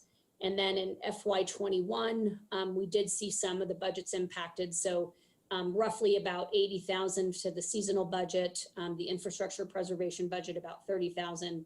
And then the purchasing freeze currently is still in place over 10,000. And that's for things that are like new programs. If it's typically, if we're trying to keep it green, we're spending our money and we're moving forward with things we need to be spending our money on in parks. And then the hiring freeze, we have been successful through the, you know, the review committee. We have to do some paperwork and have them review any of our upcoming retirements and or seasonal hiring. And we've been successful thus far in all of those requests for staffing, which has been great. So budget priorities, this is what I put together, but I really would love to hear lots of other comments on this. You know, you can see how our budgets are structured, but hopefully we can reinstate that, you know, those monies from the seasonal budget. And then we do have to do a seasonal salary study. I just want everybody to be aware that, you know, due to those minimum wage increases, our seasonal employees are some of the lower paid employees in the county. And it's a great starting job. You know, it's great for many people, but it is a low pay job, low wage job. So therefore, we're probably going to have to increase, not probably, we're going to have to increase those budgets by 20% over the next 4 years. So I just wanted to give you a dollar figure for that. So that 20% is going to be roughly $70,000 over the next 4 years that we're going to need to put into our seasonal budget. And that's really just to hire the same number of seasonal staff, but again, paying them all at that higher wage rate. Reinstating that infrastructure preservation, the $30,000. And then I do think increasing that infrastructure preservation, as Commissioner Doolittle mentioned, it's really critical to take care of our existing structures. And we've been trying to play catch up since the recession, and we've been doing pretty good. We've had some pretty good healthy budgets there, and we've been spending them out. So that's been really helpful, but that deferred maintenance is still part of our world. And then of course, I think Sophia mentioned it, you know, just figuring out ways to do cost recovery through maybe our fee structure. So how could we create some maybe some fee areas where we're offsetting the, you know, the costs of maintaining or managing those facilities. And that, I wanted to make sure I touched on capital projects. So the 404 capital fund, that's where your residential construction tax money lives. So Commissioner Schwartz, you asked that question, and I apologize for not having those balances on this presentation, but we can certainly provide that for everyone. Some are literally like $12, some much more. But I think maybe when we have that consolidation conversation, that can also be a part of it, but be happy to provide that to everybody. But these are ongoing projects. So you'll see completed projects in the top section, and then in progress projects, and then future projects we're hoping to get started. So the total dollar figure over capital fund projects for, you know, is about 6.2 million, and then 3.5 for unutilized and, you know, still in progress or not yet started. So a lot of good work going on out there, and we're thankful for our capital projects team that helps us also project manage a lot of these projects. There are other community services department staff that assist with these. And that's all I have. Are there any questions or anything you want me to go back to This is Doug Doolittle again. A great presentation, Colleen. It's frightening how challenging the next couple of years are going to be for you. I mean, I mean, having looked at budgets for a long time now, to see how diminished those numbers have become, how much smaller compared to a park system that's actually grown, not gotten smaller. So it's frightening for me. Infrastructure preservation has always been huge. It's going to be huge, and keeping up with that as you grow facilities and I'm very feel very good about the job that all of you do. I mean, an absolutely fantastic job with limited resources, and thank you for that. But I'm glad I'm retired.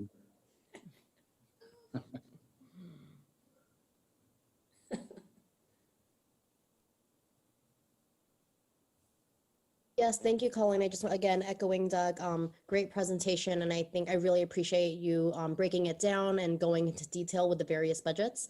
That was really helpful for me personally, just to see how that's broken down. So thank you. Colleen, and I think you mentioned this, but the 404 capital fund, that resides in the park budget. That's not the county's capital project budget, Correct. which you have. Yeah. Okay. Thank you. Correct. So our 404 funds, it's a combination of our grant funding, our residential construction tax. That's where the WC1 bond money lived. That's where the SQ1 money lives. So it's the ability to do those capital projects with those funding sources. So yeah, non-general fund. This is Doug again. I only have one other comment, and I've said this for many years now. I mean, mandated services are mandated services. You absolutely have to have fire and safety. But the way I've always looked at parks is that while they may not be mandated by the state legislature, they're certainly essential services. So I hope the people that are out there watching this presentation understand the essential need for parks in our communities. Parks bring people to the community for jobs. I mean, the first thing they do is look at what's available to visit and enjoy during their leisure time. So companies really rely on park systems throughout a community, the natural resources throughout the community, and without those in place, we may not have the economic growth that we need over time. So to me, they're very essential, and hopefully people understand that as we go forward during the budgetary process for not just this year, but every year to come.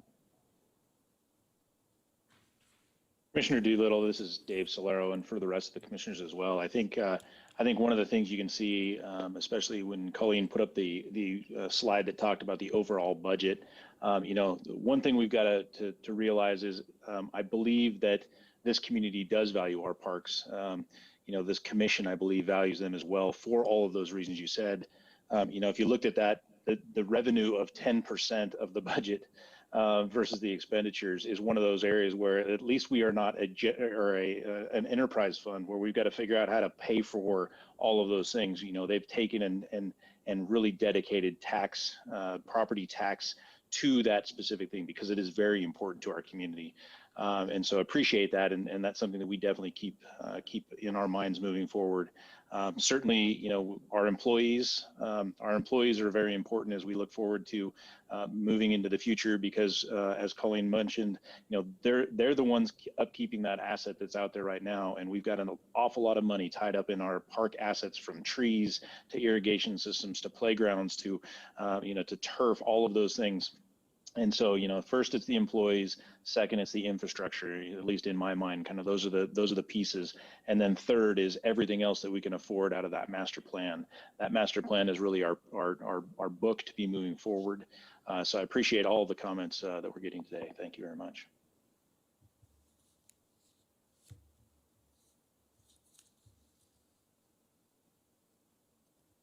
Do we have any other questions or comments for Colleen? Just this Commissioner Shorts, just a statement to follow up on what Doug said. You don't see a job application in the Reno area that doesn't start out with, here's magnificent recreational resources that we have in the area. It's just something that is strongly advertised here. So we definitely need to do our best to keep that going. Thank you.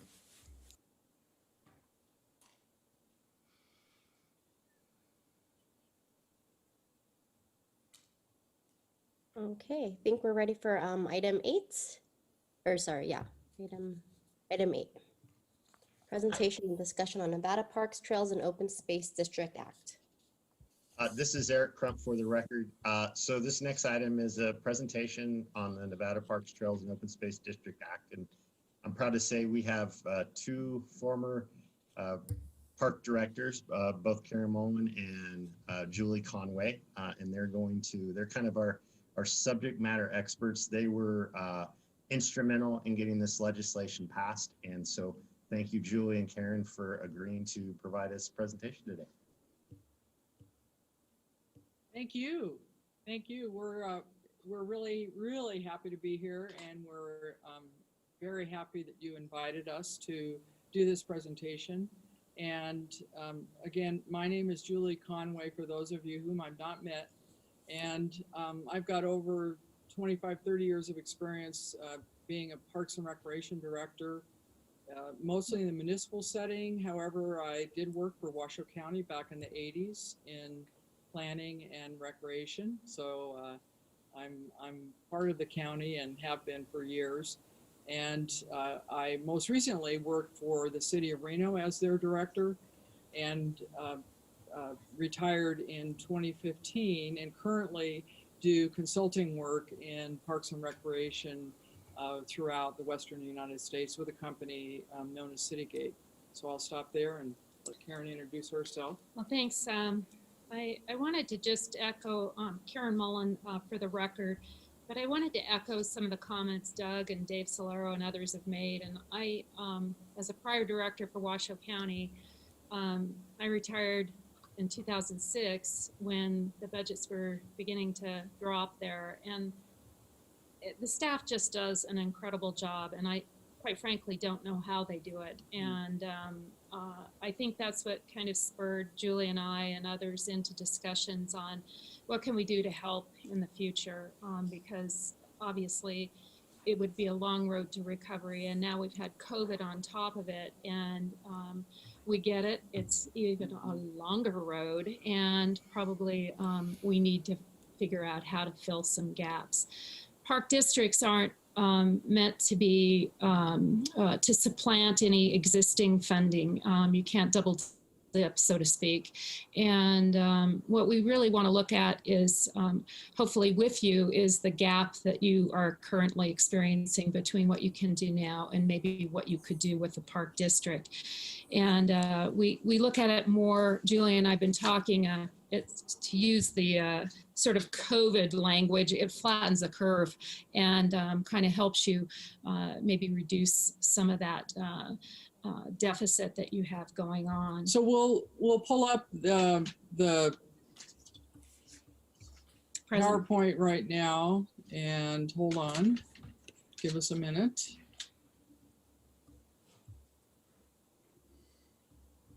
See if we can be on cruise control for everybody here. Hold on. There we go. Wait a minute. Can you see that? Not yet. Not, Hold on. we'll refresh it here.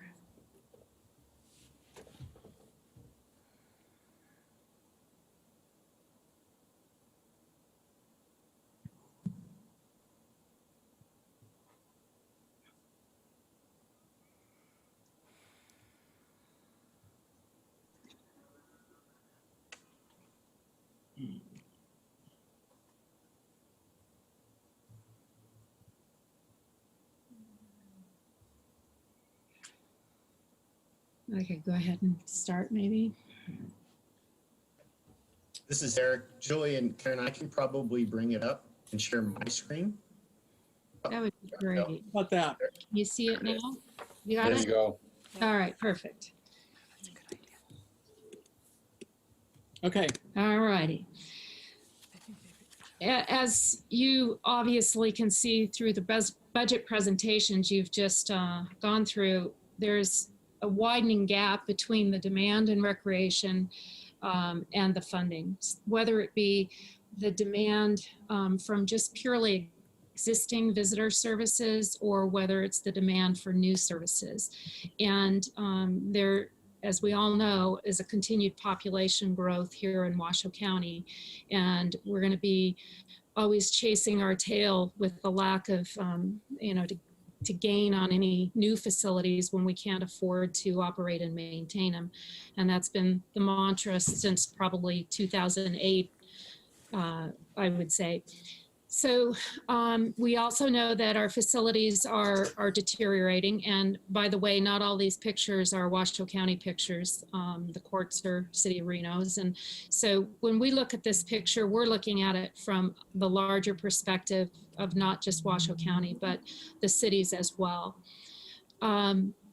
There is in the master plans that we've been working with always the inequity of services issue and the inability of the local governments to provide financial support for facilities and services. And of course, as you heard from Joanne, there's a deterioration in our natural systems, whether it be the Truckee River or fuels management in our open spaces. We are in our cities, in our counties, the urban interface between our wonderful forested lands and our BLM lands here in Nevada. So it's something that's concerning long term, and at some point you can't always rely on grants. I think the question was a good one posed by one of the commissioners. Do we have any funding set aside to actually make matches? And the answer is typically parks departments don't do that. And yet park districts can do that. So go to the next slide there, Julie. So that's one of the things that that we look at as a benefit for a park district. We're trying to manage the slides here, but it does turn really to the leadership of a park commission, leadership of citizens within the community to turn the vision that you have in your master plans and the vision that you have to try to tackle these issues of lack of funding. It takes you as a park commission to be committed to a robust system of parks, trails, open space that are available to all. We need to insist on sustainable funding programs for services and facilities, provide for the citizenry and all of the public, whether it be groups or just individuals, to be able to access not only the commission, but to access their budgets and to access their master plans and the need for new facilities, et cetera. And I think we all seek a healthy environment, whether it be clean rivers or creeks, but I think COVID brought that out big time here in the community. We all saw how people not only sheltered in place, but used our open spaces, our trail systems as a way to find some respite in this crazy time that we're in. So why is a district needed? It's an opportunity to focus on a mutual effort and a mutual vision for our parks, trails, and open space. Government often focuses on a lot of needs, and having a park district gives you the opportunity to have a singular focus, meaning a singular vision total for parks, trails, open space, and recreation. It is also a governance tool to improve effectiveness, efficiencies, and accountability to the citizens. It can respond to the region's population growth and meet unmet demands on existing resources. It can also address unfunded deferred maintenance. And the other thing I would say is that we all know that when you went through the Great Recession, your budgets were severely cut and you've not recovered, nor have other park agencies around the nation fully recovered from the Great Recession. And now we have this on top of us. The CARES Act will provide a leg of support to the table, but it's not the answer in the long term. And so it's really, how do we look at this for the future when there are competing interests for very limited funds, and how do you fill those gaps? So what occurred in 2017 was that the state legislature approved the park district legislation that allows across the state, any community can initiate a district now for the focus of parks, trails, open space, and recreation. That did not exist before. And Karen and I represent hundreds and hundreds of citizens in the Truckee Meadows and beyond that that support having some type of new model to have sustainable parks and recreation services, open space trails. And so this is what this legislation enabled our community to do. And it really allows for, which didn't exist before, the formation of this special district only for parks, open space, and trails and recreation. So that's what the legislation actually did in 2017. There's over 1,400 districts nationwide, and some of you may know of those that are close by. Truckee, Donner, obviously, is close by. We have a couple general improvement districts that provide recreation and park services, namely Ipgid and Sun Valley General Improvement District. And you see these other ones that are available for us to call on if we want information. We know, I know some individuals that work within these districts. So there are others that have selected this path, this option to provide services. And, you know, we're not the only ones that have looked at this and found it successful. So some of the initial questions that people always ask, well, how is it different than where we are already? And there are some funding and financing options that are available through a district that you wouldn't have with a county or a city. And so you see here some opportunities that exist. As you see on this one slide, for Washoe County, which is different in other counties within the state of Nevada, our ad valorem tax is not available to help fund a district because of the cap that we have and that we're at the cap.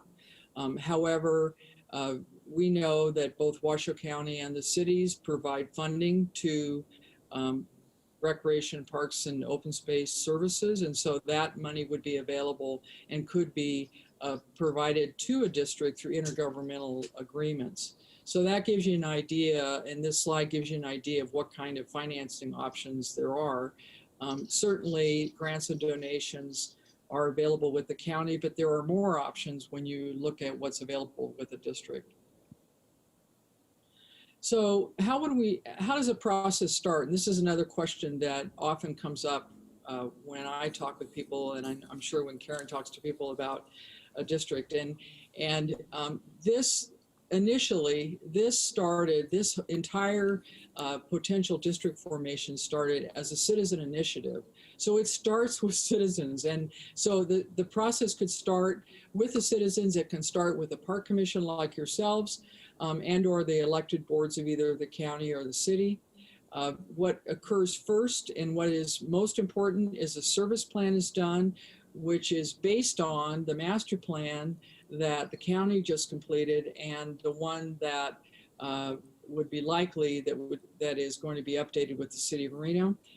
So a service plan needs to be done first, and the property owners that fall within the district boundaries that is defined by the service plan, they're notified, and there is an option to seek through the ballot approval of a district being formed.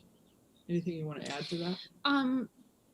No, I think let's just go on. I Okay. would just say that in forming and doing a service plan, and usually you have some sort of committee that is working on it, just remember that there are many times throughout that planning process that you are given options, and you can actually make decisions whether you actually engage in a full park district or do a park district at all. It's not lost money. That money actually will help you define where you're headed and where the county is headed in the future. So I don't want folks to think that you do a service plan and if you don't do a park district, all is lost. It actually provides you really great information that you'll need in the future as you try to regain or recover from the deficits that you're in. And the service plan, as you see from this slide, there's pretty much 5 components, and it's very laid out in the legislation. It's very clear, and we have examples of these from other agencies. Certainly, there's a financial analysis done. The mapping is done as to where are the boundaries of the district. There's a list, and again, this is all based on what the existing master plans envision is. What is the facility improvement, the proposed projects that are out there or should be out there, land acquisition, including that. What is the annual operation and maintenance expenses expected? The intergovernmental agreements are then included and discussed. And then there's options given for really a sustainable park system. And those options can be with or without the, pardon the noise. The local rancher is going to work on his cows, sorry. So the options that are presented in the service plan envision what is included and what is excluded from the district. So it isn't that everything and all facilities and everybody has to be included. That is part of the process of doing a service plan. So we feel, and as much as your presentation today obviously has been very sobering, one would say, it doesn't look like a very good future. However, we think this is a really positive step. We know there's a lot of citizen input and a lot of citizen support for looking at a different model region-wide in our area. So we feel it's time to take a leadership role and to do, to step out. And you as advocates, we appreciate you even, and staff as well, that you're even interested in talking about this, because we feel this could be something that could be successful. And as you see, it's a service plan that needs to be done. We need to engage the Board of County Commission and other jurisdictions, and there's more information on that, but I won't go into it right now, but work has already been done to that effort. It provides, and we need to provide for robust citizen engagement to see how a district could look. And then we already have identified that there's some financial assistance and expert assistance out there through the Trust for Public Lands, a national organization who has helped in other communities to actually put this together, districts and initiatives together. So I'd just like to close with what one of the lobbyists said down at the legislature, and I was actually quite pleased that he was so supportive.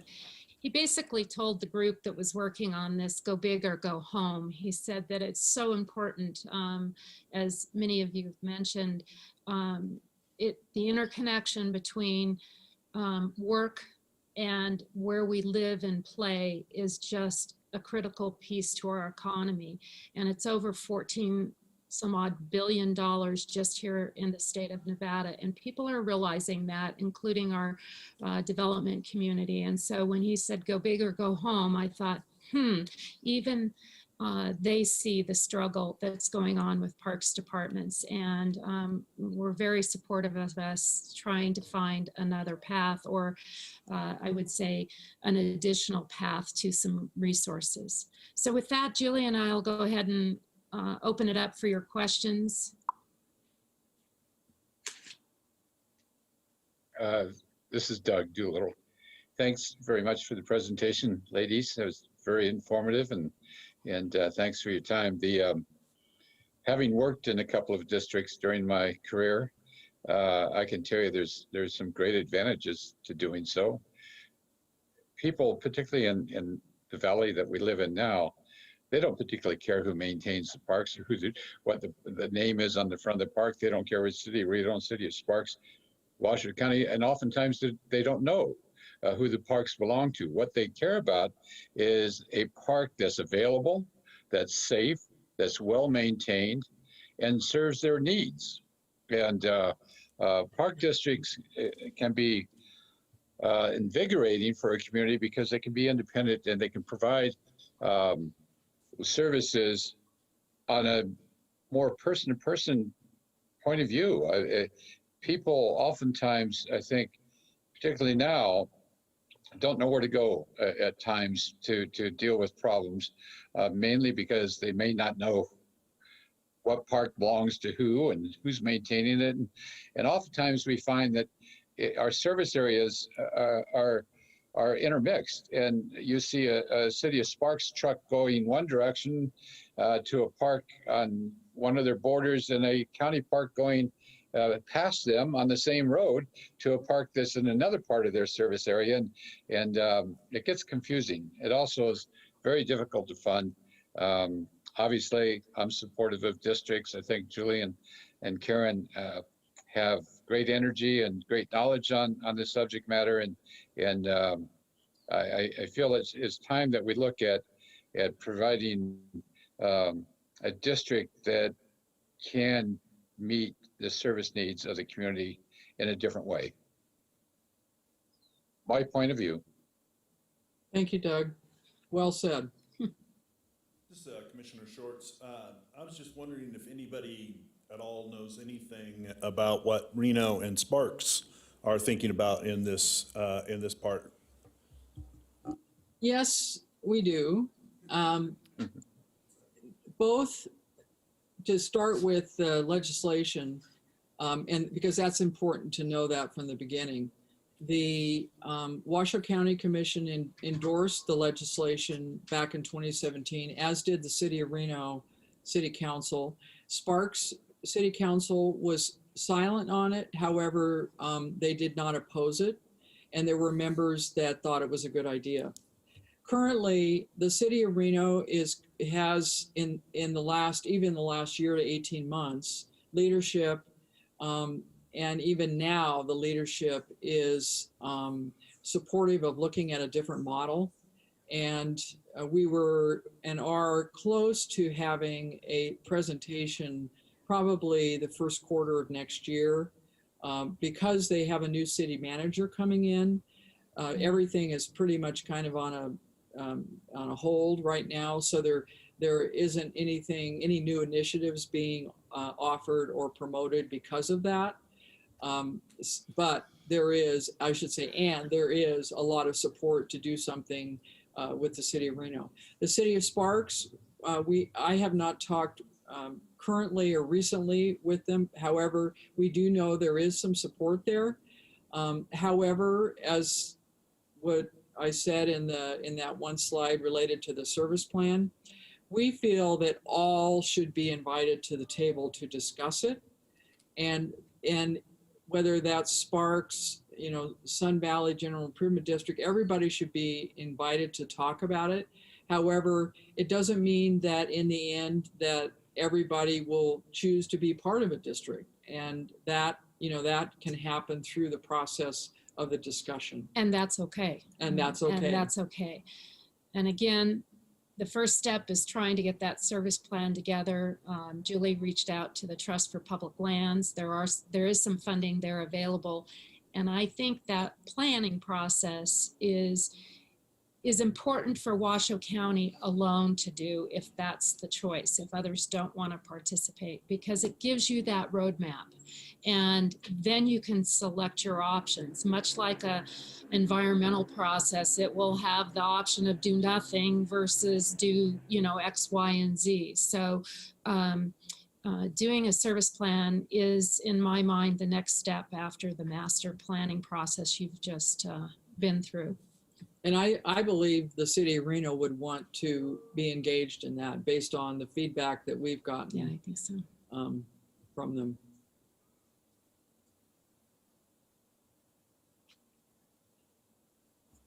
Thank What you, is the- Julie and Karen. Oh, sorry, was there another question? Yeah, quickly, what is the time frame for a service plan to be conducted? Typically. Yeah, typically I would say it's probably an 8 to 12 month process. And that's because of the citizen engagement portion of it. Yeah, so this is Heidi Anderson.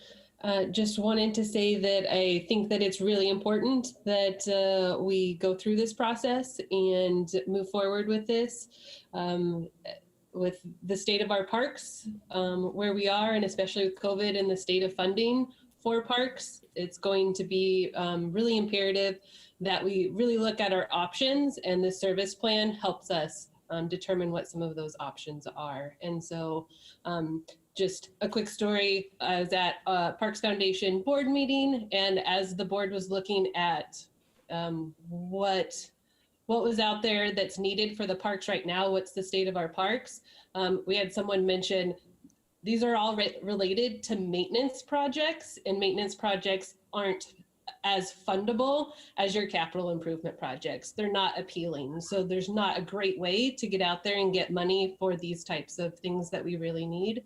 And I feel like this can really get us going in that direction. So just my 2 cents. Thank you, Heidi. I think it goes back to a comment that I think it was Colleen that said, everybody wants to pay for the shiny object, but no one wants to pay for the infrastructure replacement and infrastructure preservation. And when you have a dedicated district, that can help make that focus very clear. Not only that, but also looking to the future and acquiring land and easements and those kinds of things, which we're not doing now. And we know, because I've done the research on it, based on a October 2019 Department of Taxation for the state of Nevada, there's 105,000 people, 110,000 plus or minus, moving into this area within 20 years. And we've already seen it. We've heard it on the news, and we all know that. But this was done the research was done earlier last year. So we've got another 100 to 125,000 people moving into our area. And we don't need, besides looking at what our deterioration of our assets are now, we need to look at what the future is going to hold. And so we feel it's bright. We feel that this could be a really good model to help us move forward in the future. It needs to be deliberate. It needs to be inclusive. We need to talk about the things that we don't want to talk about, and bring them out and put it out there and decide as a community what's important to us. And you all said it today in the workshop about how important our open space and trails are. Our Deer River, oh my gosh. So, this is one opportunity for us to make it work. And the groundwork was laid with the citizens 3 to 5 years ago. And we hope that you as a commission will take this on. And we know that other citizen groups are really interested in moving it forward. This is Doug again. One of the important things for everybody to understand, and you heard in this presentation, is that this is not something new. It's new to the state of Nevada in terms of the legislation that went through, but park districts exist nationwide and are very successful nationwide. And there's great models out there. There's so many different plans that you can implement that have already been done successfully. So I just want to make that point, so too many people don't get carried away from it because, wow, it's so new and shiny. Well, it's not. It's something that's been in place for decades, successfully.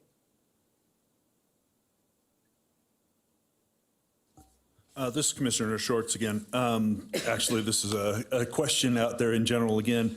Didn't we talk earlier about some sort of budget part for this? Some monies that were either anticipated or, I'm looking through all the paperwork and I could have sworn we said something about this, the service plan and trying to get money together for that. Did we? And we're delaying it till here, but I was trying to recall, do we have some budget or some money that is set aside for us to try to do the service plan anytime soon?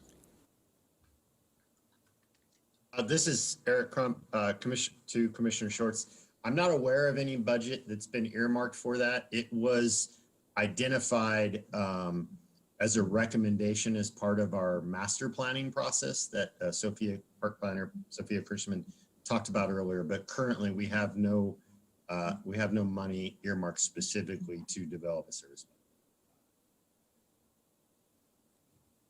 Thank you.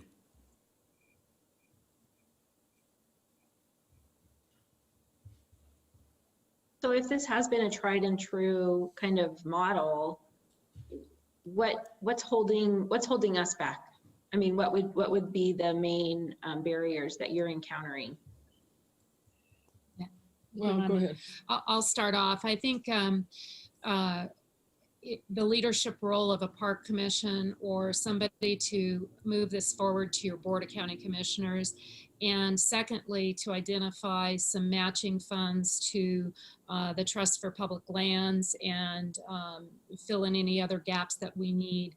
And we're committed to finding other resources as far as financing, but it would be nice to have some money in the game, as they say. Once you do that, even if it's a small amount, you know that there's going to be engagement by the Board of County Commissioners, and that they feel it's important to assess and find that roadmap or complete that roadmap for your Parks Department. And so for whether it's the City of Reno or any of the entities, we would say that the same to them. It's really, how do we match these funds, and will you be a part of the game? I don't want to say game, but can you be in the game with some money? No, Julie. And thank you for that, because that's what needs to happen. The leadership, and you are the leaders. You represent the leaders of the community. All of you each of you probably know, either directly or indirectly, somebody that serves on the City of Reno Parks Commission and City of Sparks Commission. And, it would be excellent to have them be part of this process, to say to their leadership, both the city councils, that we want this to move forward to get the service plan done. So that is also a way that you as commissioners, that you can talk to your colleagues that are involved with both City of Sparks and City of Reno and say, hey, we want to do this. Do you guys want to do this? And we're interested in moving this forward, so that it is a collaborative effort. And as I mentioned, the City of Reno they're already looking at this. They're already interested in it. And I think it really would behoove some support from the citizen side, from the Park Commission side, to have them also be involved and to advocate for it, because that's where it's going to be most successful. And having you make a motion or direct staff or eventually ask your county commission to be involved and to endorse moving this forward. Does anybody have any idea of how much one of these service plans would cost? What type of, the organization you were talking about, what funds they may have available? And, if you want us to go, which sounds great, we have to have some basic figures that we're trying to look at. Yeah. We haven't gotten too far with the Trust for Public Lands because we're not authorized to do that. But we do know that they're interested in, giving somewhere around probably the $25,000 range. And, the estimate of a plan is possibly $75,000 to $125,000. just depending upon how many get involved. If it's only one agency, frankly, the city of Reno could do this on their own. The legislation allows them to do it on their own without anybody else. Washoe County you could do it on your own. So it depends upon the size of the service plan. Right. And that's a direct relationship to how many agencies get involved. So that gives you a general idea.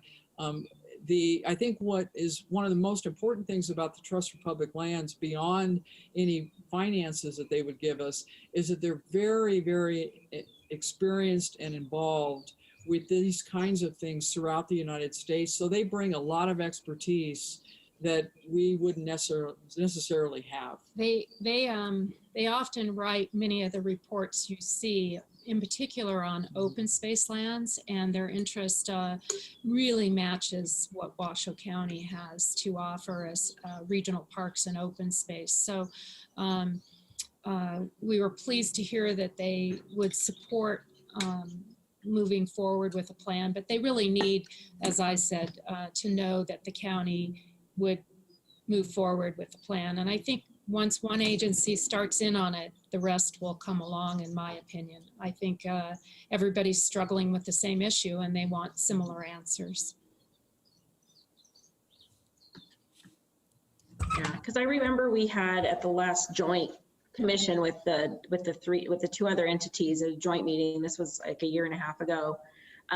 It sounded like there was overwhelming support from everybody, lip service perhaps, but so I don't know if maybe Colleen or Eric, if we should put something on our agenda to maybe at least make a recommendation to the county commission or have a discussion about the park district and make a recommendation to the commission, the county commission, that well, I don't know, I mean, I support it, but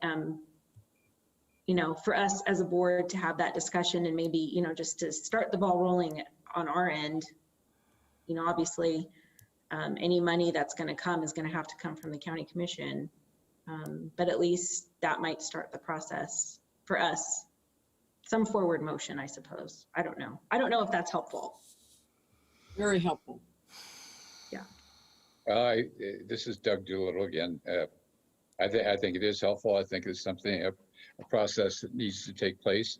Having a range of the costs that may be incurred during the study is important. Narrowing that down is probably more important, because I know as you go up the ladder, the more specific the questions are going to get about, well, how's this going to impact our budget? What are the costs to develop this study? What's the timeline for this study? Who's going to be impacted by it? How are you going to get citizen involvement, et cetera? So, and the bigger question, especially with the agencies that we are talking about, is: have you talked to them? Have you talked to them? I mean, there's going to be that question coming up all the time, particularly at the different city council and commission meetings. So, knowing the cost is important, and moving it forward, I support. And I'll leave it at that from my perspective.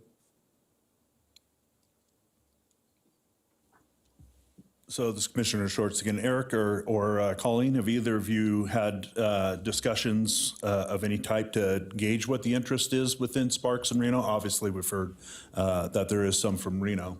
Have you had any of those discussions? This is Eric.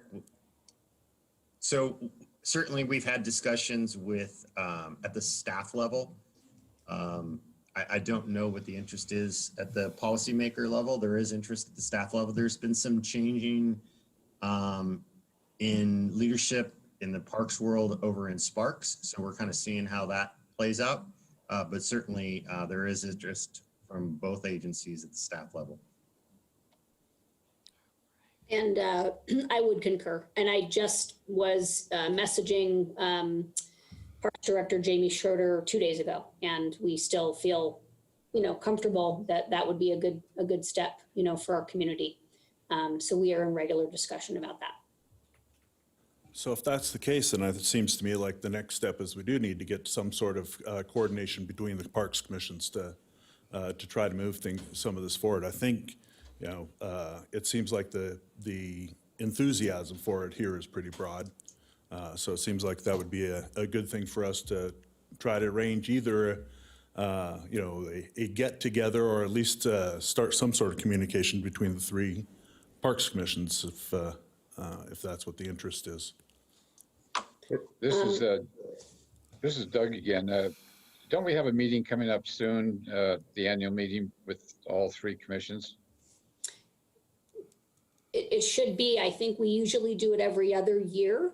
And Okay. so we would be due in 2021. And I think we usually do it kind of at the beginning of the year, like February, January or February. But if my only question or suggestion would be, item of significance such as this, I don't think anybody would object to having an out of year cycle meeting and do it more sooner if it was important enough to everybody to do so. Yeah, this is Eric. I agree. And I think what I'm hearing is we could put together a joint meeting, which is certainly not out of the ordinary, but this could be an action item for all three park commissions. We don't know exactly what that looks like, but certainly, requesting of their respective boards or councils to endorse moving forward on a service plan, and we can work on that. So from the staff level, we can certainly reach out to staff at the City of Reno and the City of Sparks, and they can connect with their respective park commissions, and we can get something, in the next quarter or so, I would think. Yeah, I would think that it's a good way to get it going, a good way to get the discussion going and determine at some point whether it's a long-range planning item or it's something that can start more in the immediate future. And this Commissioner Schwartz again, yeah. Eric, that really seems like that would be an important thing just so we can get all pointed in the same direction and kind of start figuring things out from there. But as long as that we're in agreement and we're looking, for the same things, which what I've heard is everybody, not just from here, but other places I've talked about this, it does seem like something everybody's interested in. And if we can kind of start all our ships sailing in the same direction, I think that would be awesome.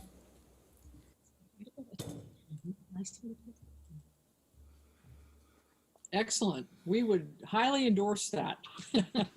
And help in any way we can. Yeah, we're here to help. And as I mentioned, there's hundreds of volunteers that are out there that are, frankly, and not only citizens, but there are business leaders in the community who have engaged in this, who are interested in it for a variety of reasons. So I think that is important to remember as well.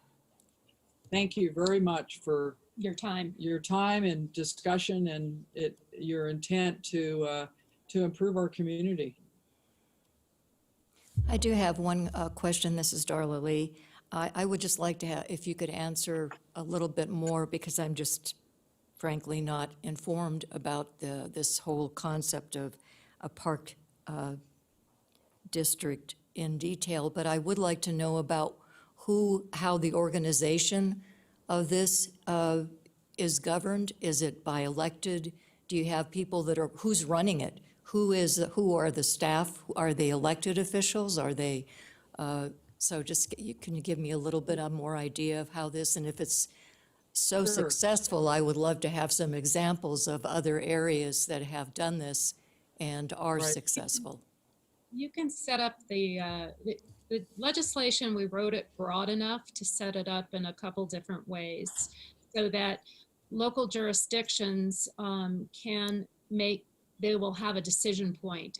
Initially, it is run and operated, say if the county moved forward, it would be run and operated by the county commission as an elected body, and then move into potentially a separate elected body. It can be either or, and that's also based on your citizen input and how you want to form that new body. So it is an elected body that governs it.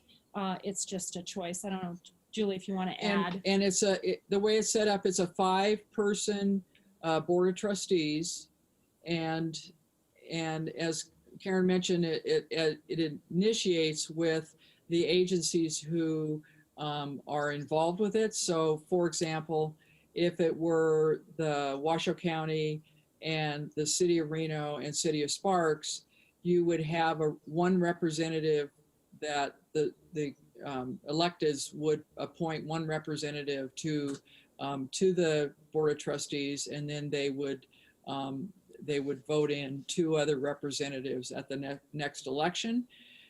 So it just depends upon how many agencies want to play. If it's only the Washoe County that is initiating this, then it would only be the Washoe County Commissioner, as Karen has said.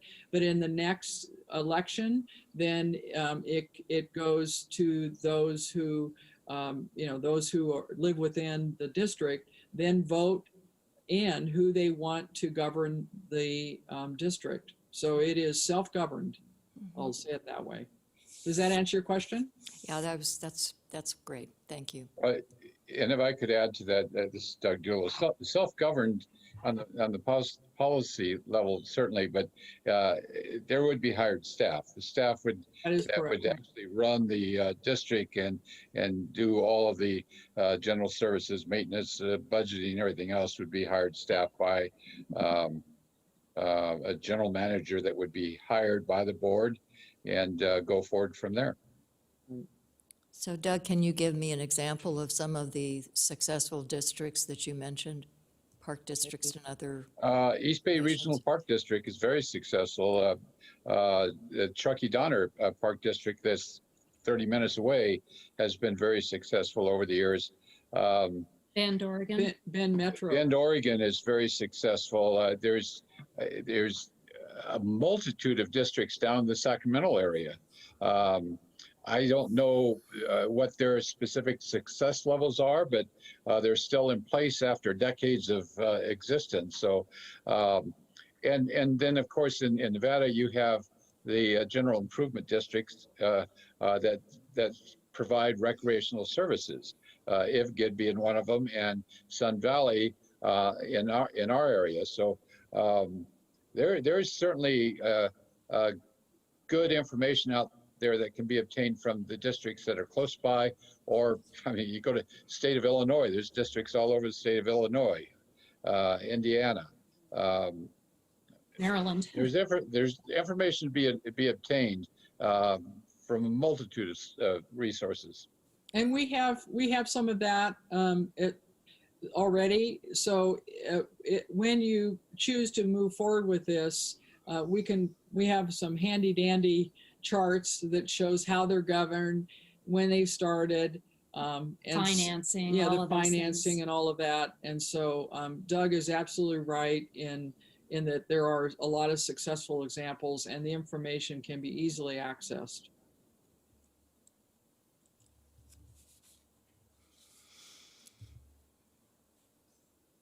Okay, thank you very much.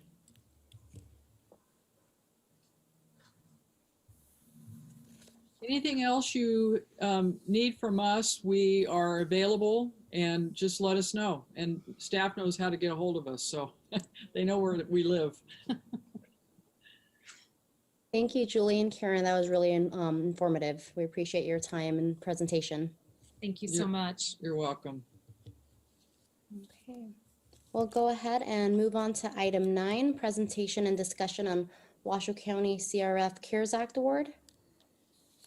Thank you. For the record, Eric Crump, and I'm going to share my screen here momentarily.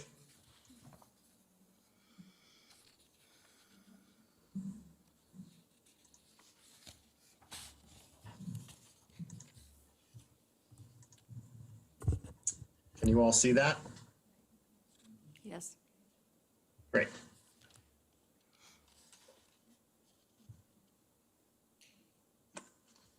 So I'm sure you've all heard that the federal government recently passed the Coronavirus Aid, Relief, and Economic Security Act, otherwise known as the CARES Act. This act authorized roughly $150 billion nationally to support local governments in responding to the COVID-19 pandemic and the public health emergency. Of that $150 billion, the state of Nevada was allocated roughly $1.25 billion, And there on the side, you'll see the regional allocation for our area of 86.1 million, of which Washoe County is to receive a little over 20 million, City of Reno a little over 46 million, and then the City of Sparks 19 million. The first allocation, or roughly 50% of that 20 million, was to reimburse and cover eligible costs between March and August of this year. You can see on the table on the right, Washoe County's regional expenses and our internal expenses. It's important to note at the onset of the pandemic, Regional Unified Command was stood up, and there was a Regional Unified Command agreement that identified cost sharing of regional expenses between Washoe County, City of Reno, and City of Sparks. The expenditures from that Unified Command were shared between those three agencies, and it covered things and continues to cover things like testing, contact tracing, alternate medical care, the quarantine facility, personal protective equipment, support for the homeless, public outreach, sanitization, and measures taken at our detention facility, which is a regional facility, and small business assistance. The internal expenses are associated with those things specific to Washoe County, and it's all the different measures that Washoe County took to ensure that both our employees and folks who are receiving services from Washoe County are safe, and included things like additional cleaning and sanitization, sneeze guards and petitions that you see within our facilities, additional PPE that was required from all of our employees, and then also technology that helped many of us who were working from home and continue to work at home. So of that roughly 10 million, you can see the difference between the regional expenses and the internal expenses. And again, this is only from basically March through August. And I'm gonna kick it over to Dave here so he can talk a little bit about what's being expended to the second allocation of roughly 10 million. Dave? Sure, thanks, Eric. I think it's important to understand that the first allocation was actually an allocation, kind of a lump sum given to Washoe County upon providing a proposal to the state, so or a plan, I should say.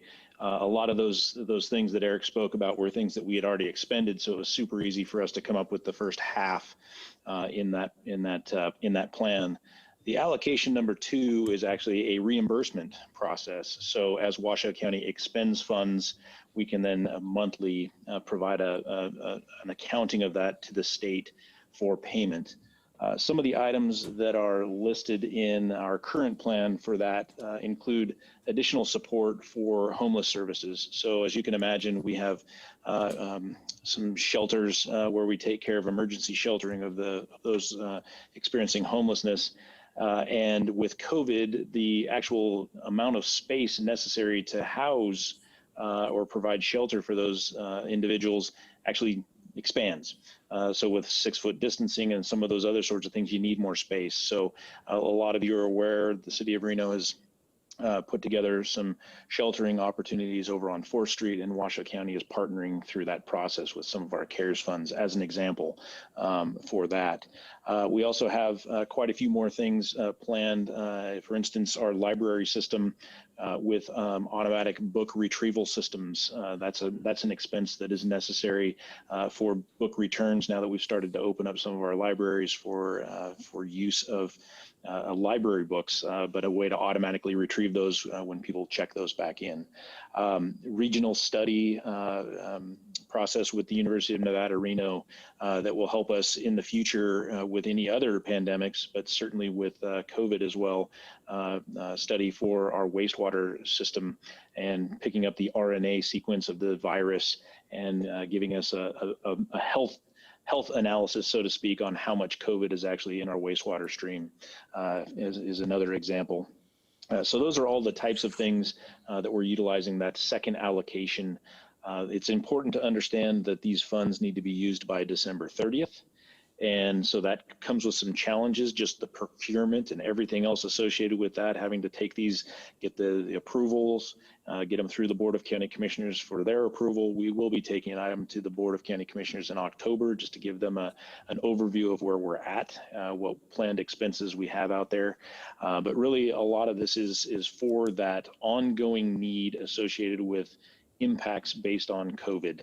And so there are a few things that Eric will get back to talk about kind of how it's impacted our operations and those types of things that we've provided for our staff, but it's fairly limited on what we can actually do. This cannot supplant lost revenue. So we spoke about that earlier, where we've lost some revenue due to not being able to open our facilities. We cannot use this funding to bolster our budget, so to speak, for that. So hopefully that covers kind of a general understanding. I think one other important piece, now that I'm looking at my spreadsheet here, is we spoke about the regional expenses. Those regional expenses in that first $10 million allocation, we've applied to FEMA for a match. Those expenses that we identified in the first pieces is 25%. That's our portion of the FEMA match. If FEMA denies any of those claims, then Washoe County is essentially on the hook for 50% of those overall costs. So we're trying to put that into that $20 million overall balance as well, because at the end of the day, we don't want to overspend that and then have to pay back the government for some of those expenses. So Eric, I'll shoot it back to you. Thanks. Thanks, Dave. So as you can imagine, and what Dave talked about, only certain types of expenses are eligible for funding through this CARES Act. Specifically, the costs have to be incurred between March and December. And the costs have to be necessary due to the health emergency, and were not originally budgeted for anywhere else. Here are some of the required reporting categories included. They include medical expenses, public health needs, personal protective equipment, testing and contract tracing, and then obviously payroll expenses, but only for those who basically are substantially dedicated to mitigating or responding to COVID-19. So, think about those phone banks for those people who are doing contact tracing, and who are a lot of the health district folks who are substantially dedicated to responding to the impact of COVID. Here are some of examples of related expenses that are eligible in compliance with COVID-19, improving teleworking, improving social distancing, which we've done obviously throughout our community and many of our workplaces. We've got some COVID-related jail expenses, some assistance to our nursing homes, which are certainly high risk, and then economic support to our community through small business assistance, care and mitigation for our homeless and vulnerable populations, preventing, the eviction prevention program, and food programs. Washoe County on a daily basis feeds a lot of folks, and trying to work through all those. There's also the ability to respond to secondary effects of current COVID-19, and any other costs that are reasonably necessary and that meet the eligibility criteria. As with anything, there's procurement standards that we have to follow to make sure we are reimbursed through these. So not only do we have to ensure that whatever service or supplies that we're procuring meet the eligibility, but we need to make sure that we follow certain rules when we procure these. So the federal government provides all kinds of ways where we can miss. So there's been a fairly lengthy process to ensure that these procurement purchases are eligible and reimbursable. As Dave had indicated, there's not a lot of this that relates to parks. There are some additional PPE that we had to secure in the parks world. Obviously, some additional sanitizing equipment and materials that we procured. So there's a small amount impact, but what I will say, indirectly, there, if a lot of these expenses don't hit the county's general fund and are reimbursed through this program, it's obviously going to help all the departments, including parks, and hopefully we won't see additional cuts. So with that, I'd be happy to answer any questions.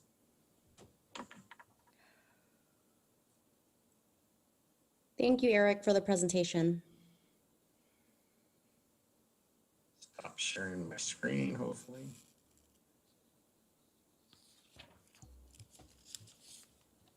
Are there any questions for Eric?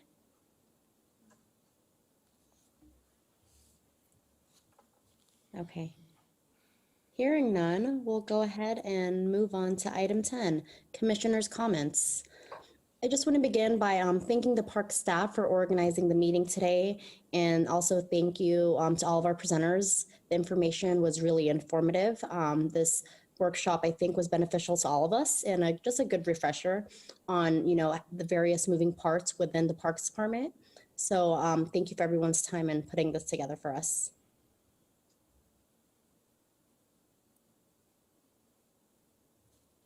This is Jennifer. I would echo that. I can't say enough about how impressed I am with the work that all of you do. I love all our parks, and I just really appreciate all the hard work. And I know that you're doing it on a shoestring budget, so thank you.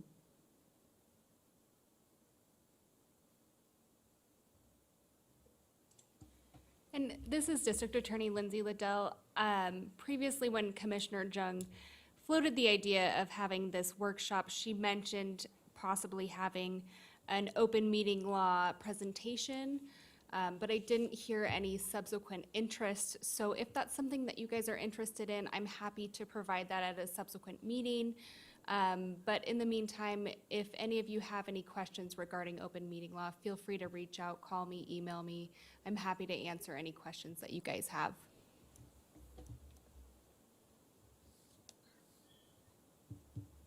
Thank you for offering that. This is Doug Doolittle, and hopefully my last comments for the day. I want to echo what Jen and Stephanie mentioned. I think you guys are doing a terrific job. I'm wonderment that I go through on a daily basis about how you're doing it with resources that you have. I think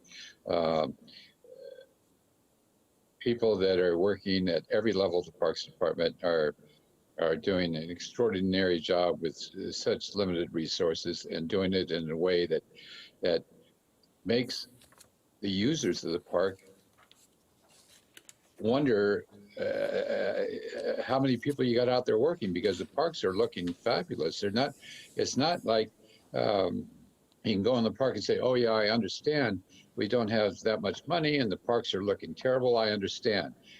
You go out to the parks, they look fabulous. They really do. And that's, I know that's a general comment, and I know I haven't been to every park out there over the last year, but the parks I have gone to are extremely well maintained, and people are using them in such an extraordinary way with COVID going on. So thank you all very much for everything that you do. I for one, really appreciate it.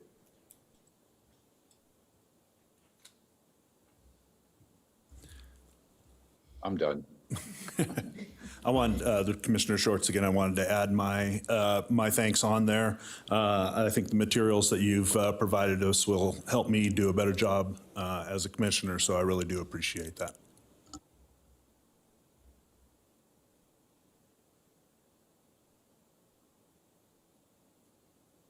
Okay, thank you, everyone. We'll go on and move on to item 11, public comments. We have no public comment. Okay. Item 12, adjournment. Thank you, everyone, for spending your afternoon with us. We appreciate it. Meeting adjourned at 3:31. Have a great day.